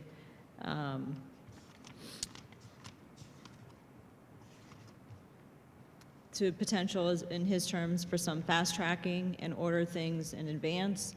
I like the transparency when it comes to cost. I think as he described as peeling back the onion. Certainly the advisement, I like that they start in the programming stage versus the general contractor starting in the bidding stage. And I like that at least 3 times between that first step and the bidding that we're getting those cost estimates, I think would help stay on budget as well.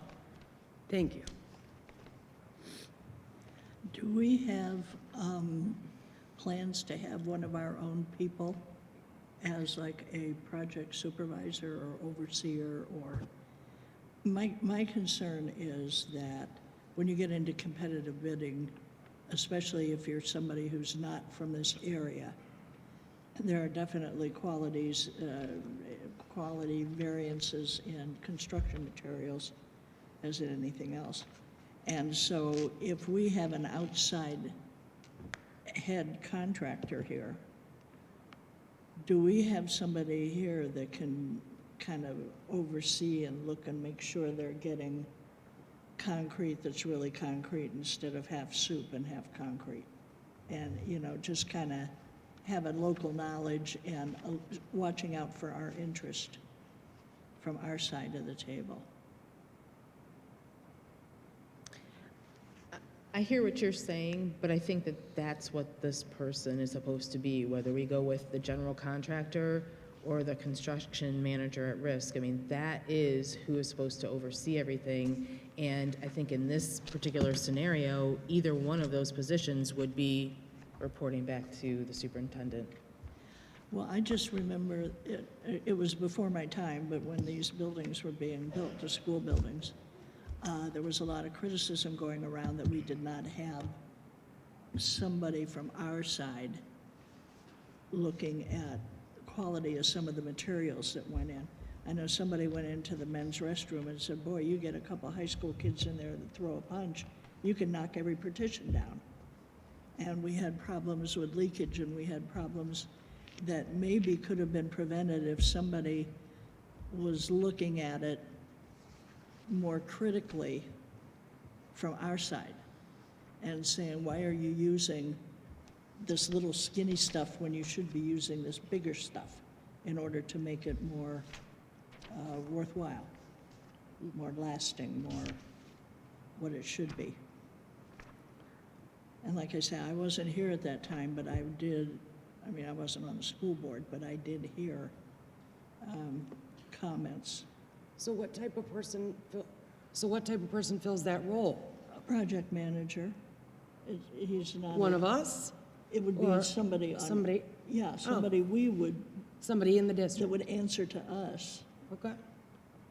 Mr. Lillie, are you able to weigh in on that at all? Well, during the construction of the school facilities, during the high school, there are a lot of layers built in there. We had an architect, we had a construction manager that we chose for the ELP portion to build the high school, and that the state assigned for the CFAP portion. There were other layers of testing for HVAC, for the roof, and so on. We did not have anybody locally. Our superintendent attended the weekly construction meetings. But after that, we did hire a consultant, Serge Grenier, who had retired from John G. Johnson and had many years in construction, to be our construction consultant. And he attended those meetings, and he kind of did that.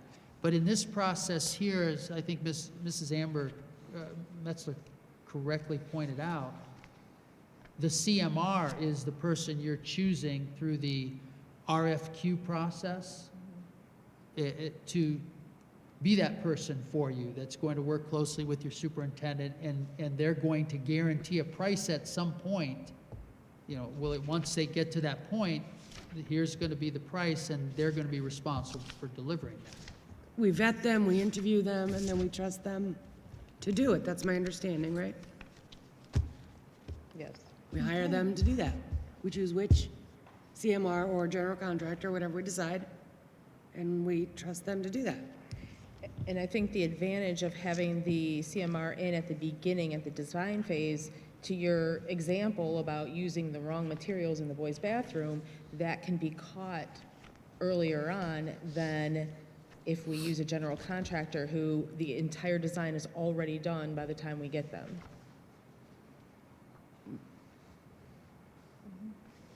Okay, if you feel confident that the project won't suffer because, you know, we don't have more eyes on it, okay?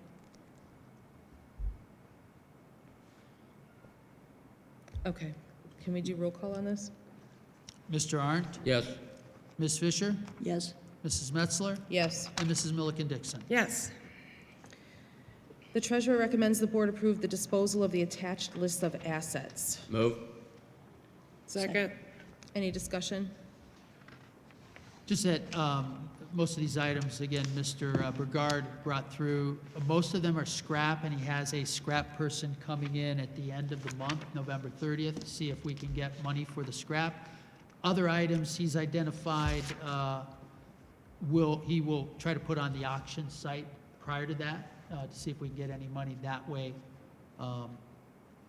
So he wanted to get these on because the items, the disposal list that the board approved previously, I mean, those items are still in the district waiting for that scrap person and waiting to get on the auction site to see if we can get any money. He wants to do it all at once. So he had a few items here that, yeah, they're broke. The carts that we originally got a couple years ago from Medina, they were used carts. 1, 2, 3, 4, 5 have already broken, you know, printers broken. So most of these, a number of the items, about I'd say half on that list, he doesn't think have any auction value and will be scrapped, and the others he hopes to see if we can get any auction value from them. Roll call? Ms. Fisher? Yes. Mrs. Metzler? Yes. Mrs. Milliken Dixon? Yes. And Mr. Arndt? Yes. We are at our second hearing of the public. The same rules apply, 5 minutes per person, a total of 30 minutes if it's needed, and you'll be alerted when you have 30 seconds remaining. We'd like to have you state your name, address for the record.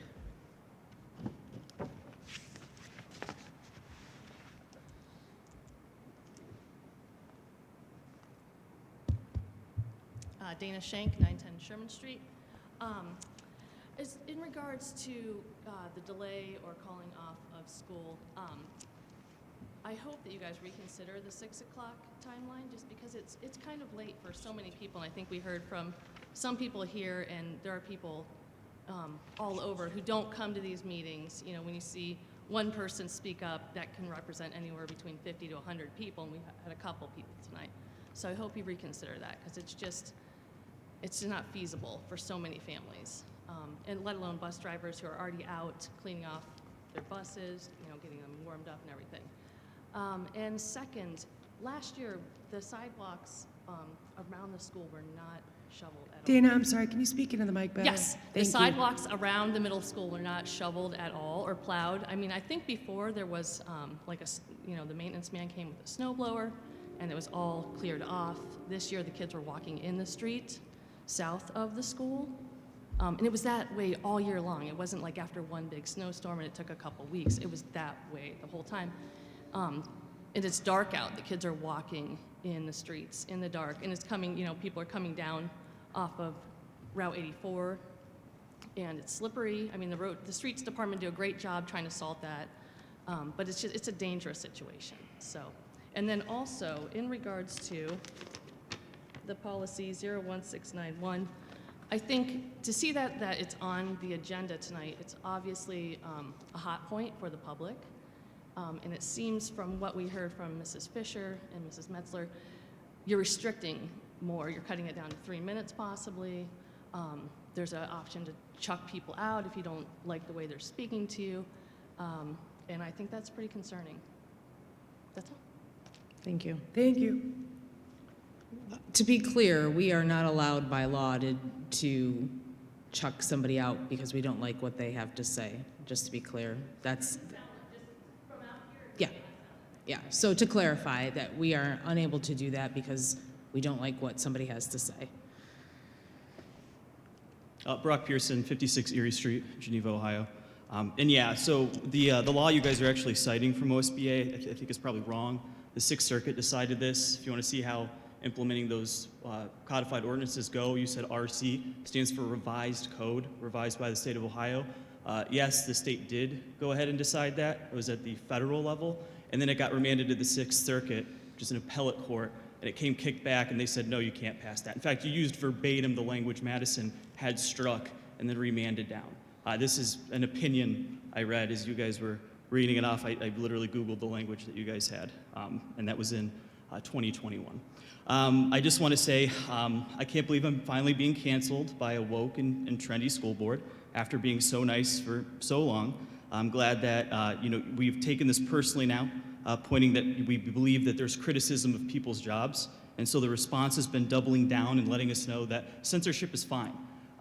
Some of the civics books teach censorship. You'll usually find them in maybe fascist ideologies, maybe communist ideologies, all of which are typically the antonyms of what it means to be an American democratic citizen.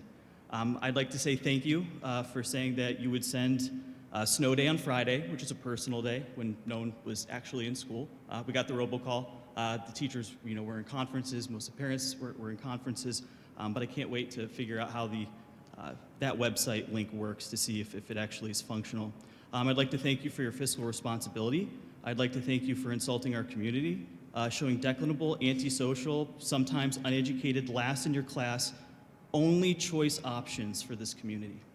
I'd like to thank you for lighting false fires days before an active shooting drill with an ambiguous robocall with no context, which made people super, super anxious about protesters right across from a voting precinct in Geneva. No information that the parents had. We were getting calls and texts left and right asking if we had planned a protest. Of course we didn't. We have been nothing but peaceful this entire time. Fired up, sure, but no one has ever even remotely posed that this is not a function of diplomacy. Thank you for stopping Geneva Band's senior show in order to accept a car check from some dealership in Akron. That was really cool. The children were super upset about it. And yeah, we actually had students reach out to us where I had to ask if I could speak to their parents about it, and overwhelmingly they said yes.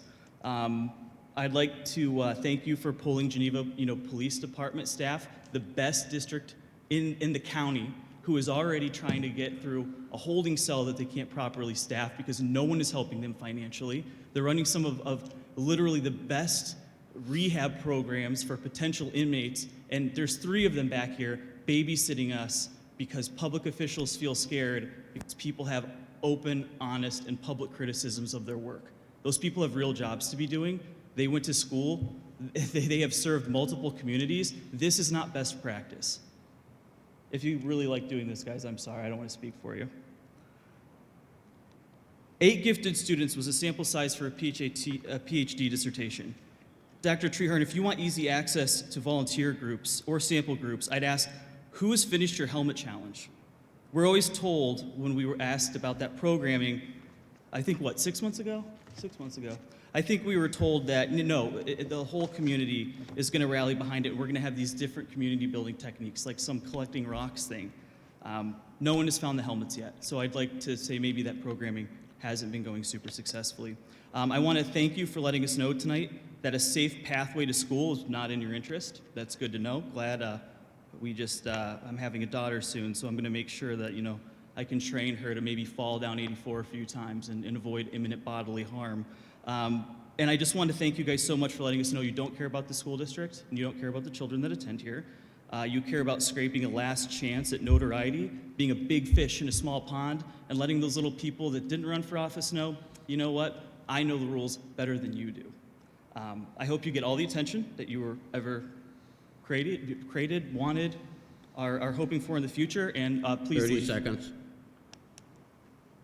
Thank you, Mr. Thank Pearson. Do we have anything for other, or I'm sorry, is there any other speakers? Do we have anything for other? Yes. Starting with transportation, if you are interested in getting the bus notifications via text, I encourage you to download the Apogee Geneva Area City Schools app. We are up and running with that, and again, that was an outcome of a Topic Tuesday, so I certainly appreciate the input and that we were able to carry that forward. Also, recently I read that the Ohio State Highway Patrol, ODOT and ODE have partnered together, and they are creating new highly reflective stop decals for the back of every bus in the state of Ohio. So we will be provided these in the coming months, as will all other schools at no cost. And to my most recent communication, which was yesterday, we do have spare buses available.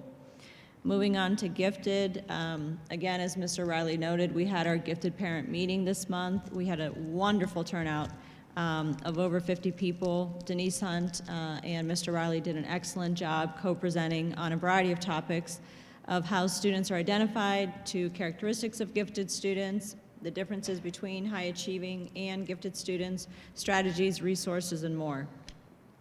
There was definitely some crowd interaction in an activity that Ms. Hunt did. They talked about myths versus facts when it comes to gifted students. Books were shared for parents, questions and individualized conversations followed the meeting. So it was certainly exciting to see such a great turnout. Again, I will note this, I've noted in the past, but it's worth repeating. Districts are required to identify gifted students. Districts are not required to serve gifted students. So I cannot speak to what happened in the district in 2018, but I can say that we are working hard to service our students and expand those services. And I would like to note that services do come in different forms, but we are certainly happy to service our gifted population. If anyone does have questions regarding individual goals that were written for their child, I would encourage them to have conversation with their child's teacher. And our teachers have begun and will continue to receive professional development on the gifted competencies. The next time of which they are doing that is this Friday. We have put out our Portrait of a Graduate survey, so that closes on Friday. So if you've not already done so, we would encourage you to vote on the graphic that you would like for our Portrait of a Graduate. It can be found on our district website and Facebook. And again, voting for that is open until this Friday, and we've had quite the number of people vote on that. Stuff the Bus, I mentioned this last month, but I would like to mention again because it did start, kicked off on Monday the 14th. So we are again participating in Operation Toy Soldier, also known as Stuff the Bus. Each building has begun collecting food and toys for Feed Our Vets and Operation Toy Soldier.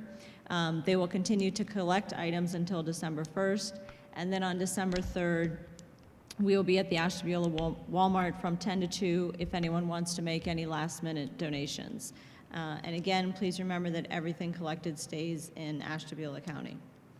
As was mentioned earlier, so I will be brief, I did attend the OSBA's Capital Conference this week. We heard wonderful presentations down there, anything ranging from case law updates to social media, board meetings, Title IX, and levies.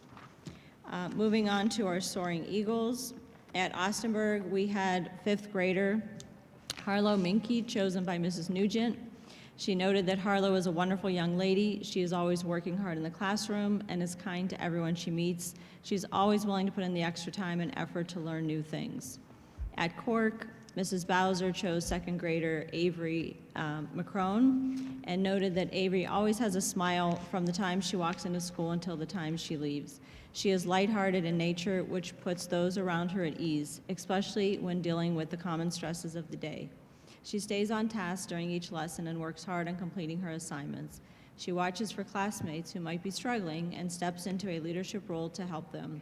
She is a soaring eagle with the acts of kindness she spreads. She is a positive influence on the students and adults at Cork Elementary. At GPS, Mrs. Berg chose Kevin Schick, a 5th grader, and noted that Kevin uses his free time to help students get caught up on missing work. He volunteers to do this, and he really takes the initiative to go the extra mile to help out his peers. He makes sure to be a PAX leader throughout the day and gets his assignments done. He is truly a respectable young man. At the middle school, Mrs. Hazler chose 7th grader Taylor Sheeman and noted that Taylor is a standout student athlete at Geneva Middle School.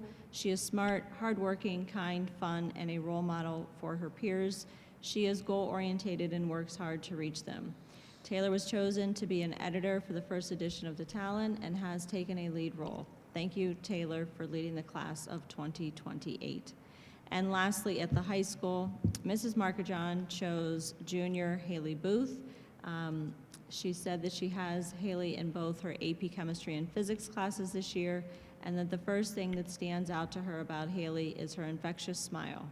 Haley is an extremely hardworking student that is always willing to help her peers and treats everyone she encounters with positivity and respect. The middle school drill, I know that Mr. Mollahan talked about this at great length earlier, but it is definitely worth noting again.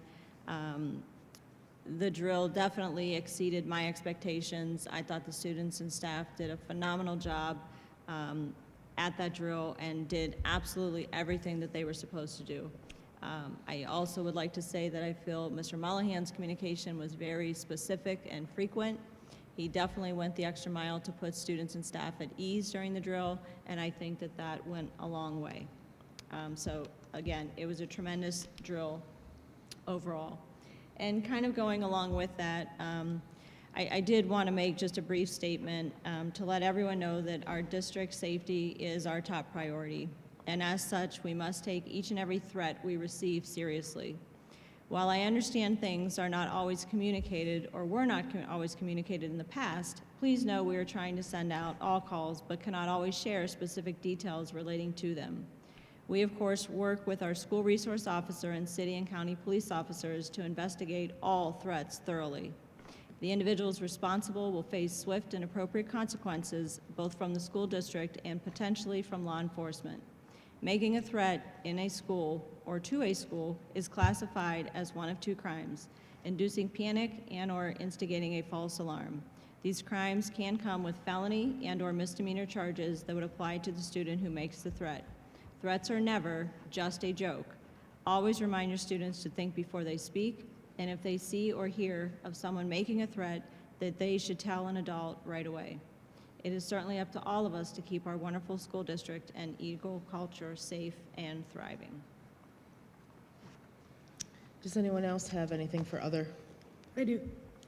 I had the pleasure of being on the Portrait of a Graduate Committee, and I wanted to thank everyone on that committee. I didn't get to know each of them individually, but it was a really great experience, and I think the choices that we put out are really good. So please vote for them. I want to thank John Kubek, one of the school psychologists. I had the pleasure of meeting with him and hearing about his days, and it was fascinating. I thought that our jobs would have been more similar, school psychologist versus community, and I found that there are a lot of differences, and I appreciated his taking the time to educate me on what those differences are, and he just is so dedicated to this district. He called it a helping district. When he came here, I asked permission if I could relay this information. I'm not speaking out of school. But he said that when he came here, I believe it was his 3rd or 4th district working at, and he was amazed and astounded at how much our teachers, our staff, our administrators, our other students have formed this helping community. And that just hit me in my heart. That's how the people who need any sort of things that fall under his purview, like IEPs, any sort of mental health intervention, and a sort of testing or accommodations. He said, basically, we'd like others outside of our office to meet the child halfway. And the others in this district meet the child all the way. And that it's just amazing to him every single day that you know, once in a while, he'll have to remind someone, hey, we need this report by Friday or whatever. But he never has an issue with the staff and the administrators giving the child what they need for their special accommodations. And I just really loved hearing that. I also met with Jessica George, the GMS counselor, and it started about the active shooter drill. I had concerns about how the students reacted and if there was any secondary trauma related to it. And she assured me that there was not, that it was very, as Mr. Mollahan spoke about earlier, that it was very much, or very less, I don't know what the word is, specific or traumatic than the one that we had done at the high school in 2018. There were no actors pretending to be injured. There was none of that, and that made me feel better about the appropriateness of it for a middle school age student. And she said that it was flying colors, that they spoke with the students before, during, and after about how they were handling things. And also, Jessica, I just wanted to shout out to her that she is an outstanding counselor, and she's another one that every single day for 25 years has been there in the trenches with the students and helping them and getting them what they need, the support they need, the resources they need, what their families need. She shared some concerns with me about losing students to other districts or to open enrollment or to St. John's, for example, and her concerns about that, and that she does everything she can to talk to families about that. What are you not getting from Geneva District, and how can we make sure that that happens? And so I appreciate both of them meeting with me these past couple weeks. Thank you. Anybody else with other? Okay, I just have a couple I will make brief. To piggyback onto the Capitol Conference, I did attend 10 learning sessions and a general session, and I said earlier I learned quite a bit from there. But some of the other topics outside of board meeting related topics that I attended had to do with having student reps on our Board of Education. It's something that I read about a couple months ago. Dr. Treharn and I have already had conversation about that prior to the Capitol Conference, but I was able to attend that learning session to find out how other districts in our state do that. And there actually is a district in our state that has been doing it for 30 years. So it's not commonly practiced, but it's definitely out there, and I think it would be beneficial to our district. So I'm expecting, for us to maybe have some additional conversation. And I know that Dr. Treharn has already reached out to another district that does this to find out exactly how they do it, the application process for the student, some of the logistics. So that was one of the other sessions I attended. Also a STEM session that includes moving STEM to STEAM, where you include the arts. And last year, when I was here at the high school, I visited the art class, and that was a theme that came up in the art class, was that the teacher would like to move to a STEAM-based education. So that was another presentation from another school district that has worked that into their curriculum. Also, civics education, and the fact that there's not a lot of civics education going on in a lot of the schools now, but there is a new, relatively new within the last couple of years, organization called Kids Voting Ohio. And it's a organization that has put together free curriculum, grades 3 through 12, that the teachers can go online and request. It's standards aligned. So, there's a lot of opportunity for our teachers to maybe look into that, and obviously, it would start at the top and go through the correct process. But it was just interesting, some of the ideas that they had going on at other schools about engaging the students in civics education.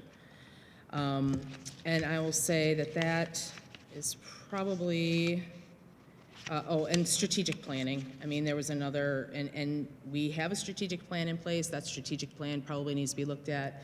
But I did attend a session where the school district put out a strategic plan in 6 months, start to finish. Pretty impressive. And lastly, I just want to mention that I had the privilege of meeting with Mrs. Strout, our high school and Austinburg nurse. I met with her last week, and she's got 34 years of experience in this district, which is quite phenomenal. We had good discussion. She was very busy. School nurses don't just take care of the sick kids as they walk in the office, but that day she did, and she had quite a few of them. But we talked through some of the other things that she does, which is hearing and sight screening, collection of immunization forms. She gets invitations to IEP meetings. So her day is not just made up of waiting for a sick kid to walk into her office. And I did ask her, in all of her 34 years, was there ever any more than 3 nurses in this district? And she said, no, it's always been 3 nurses. So that was the information that she gave me. I asked her, well, is that ideal? And she said, well, 4 would be ideal. And so we talked a little bit about that. So it was a very enlightening meeting for me, as all of these meetings are for me. And I appreciated her letting me come and talk to her, because she is a very busy lady, and she was running off to Austinburg at the conclusion of our meeting. So, Did she give you any ideas where to find any more? Yeah. Did you tell her Maybe. she's never allowed to retire? I didn't think I should tell her that. I've told her that. So that's what I have for my other. I thank you for indulging me on that. Anybody else? I recommend the board hold an executive session for the purpose of considering the appointment, employment, discipline, promotion, demotion, or compensation of a public employee or official. So moved. Second. Any discussion? And roll call. Mrs. Metzler? Yes. Mrs. Milliken Dixon? Yes. Mr. Arndt? Yes. And Ms. Fisher? Yes. Thank you all for attending. Be safe in your travels home, and we will not be taking any additional action when we return. Is it snowing yet?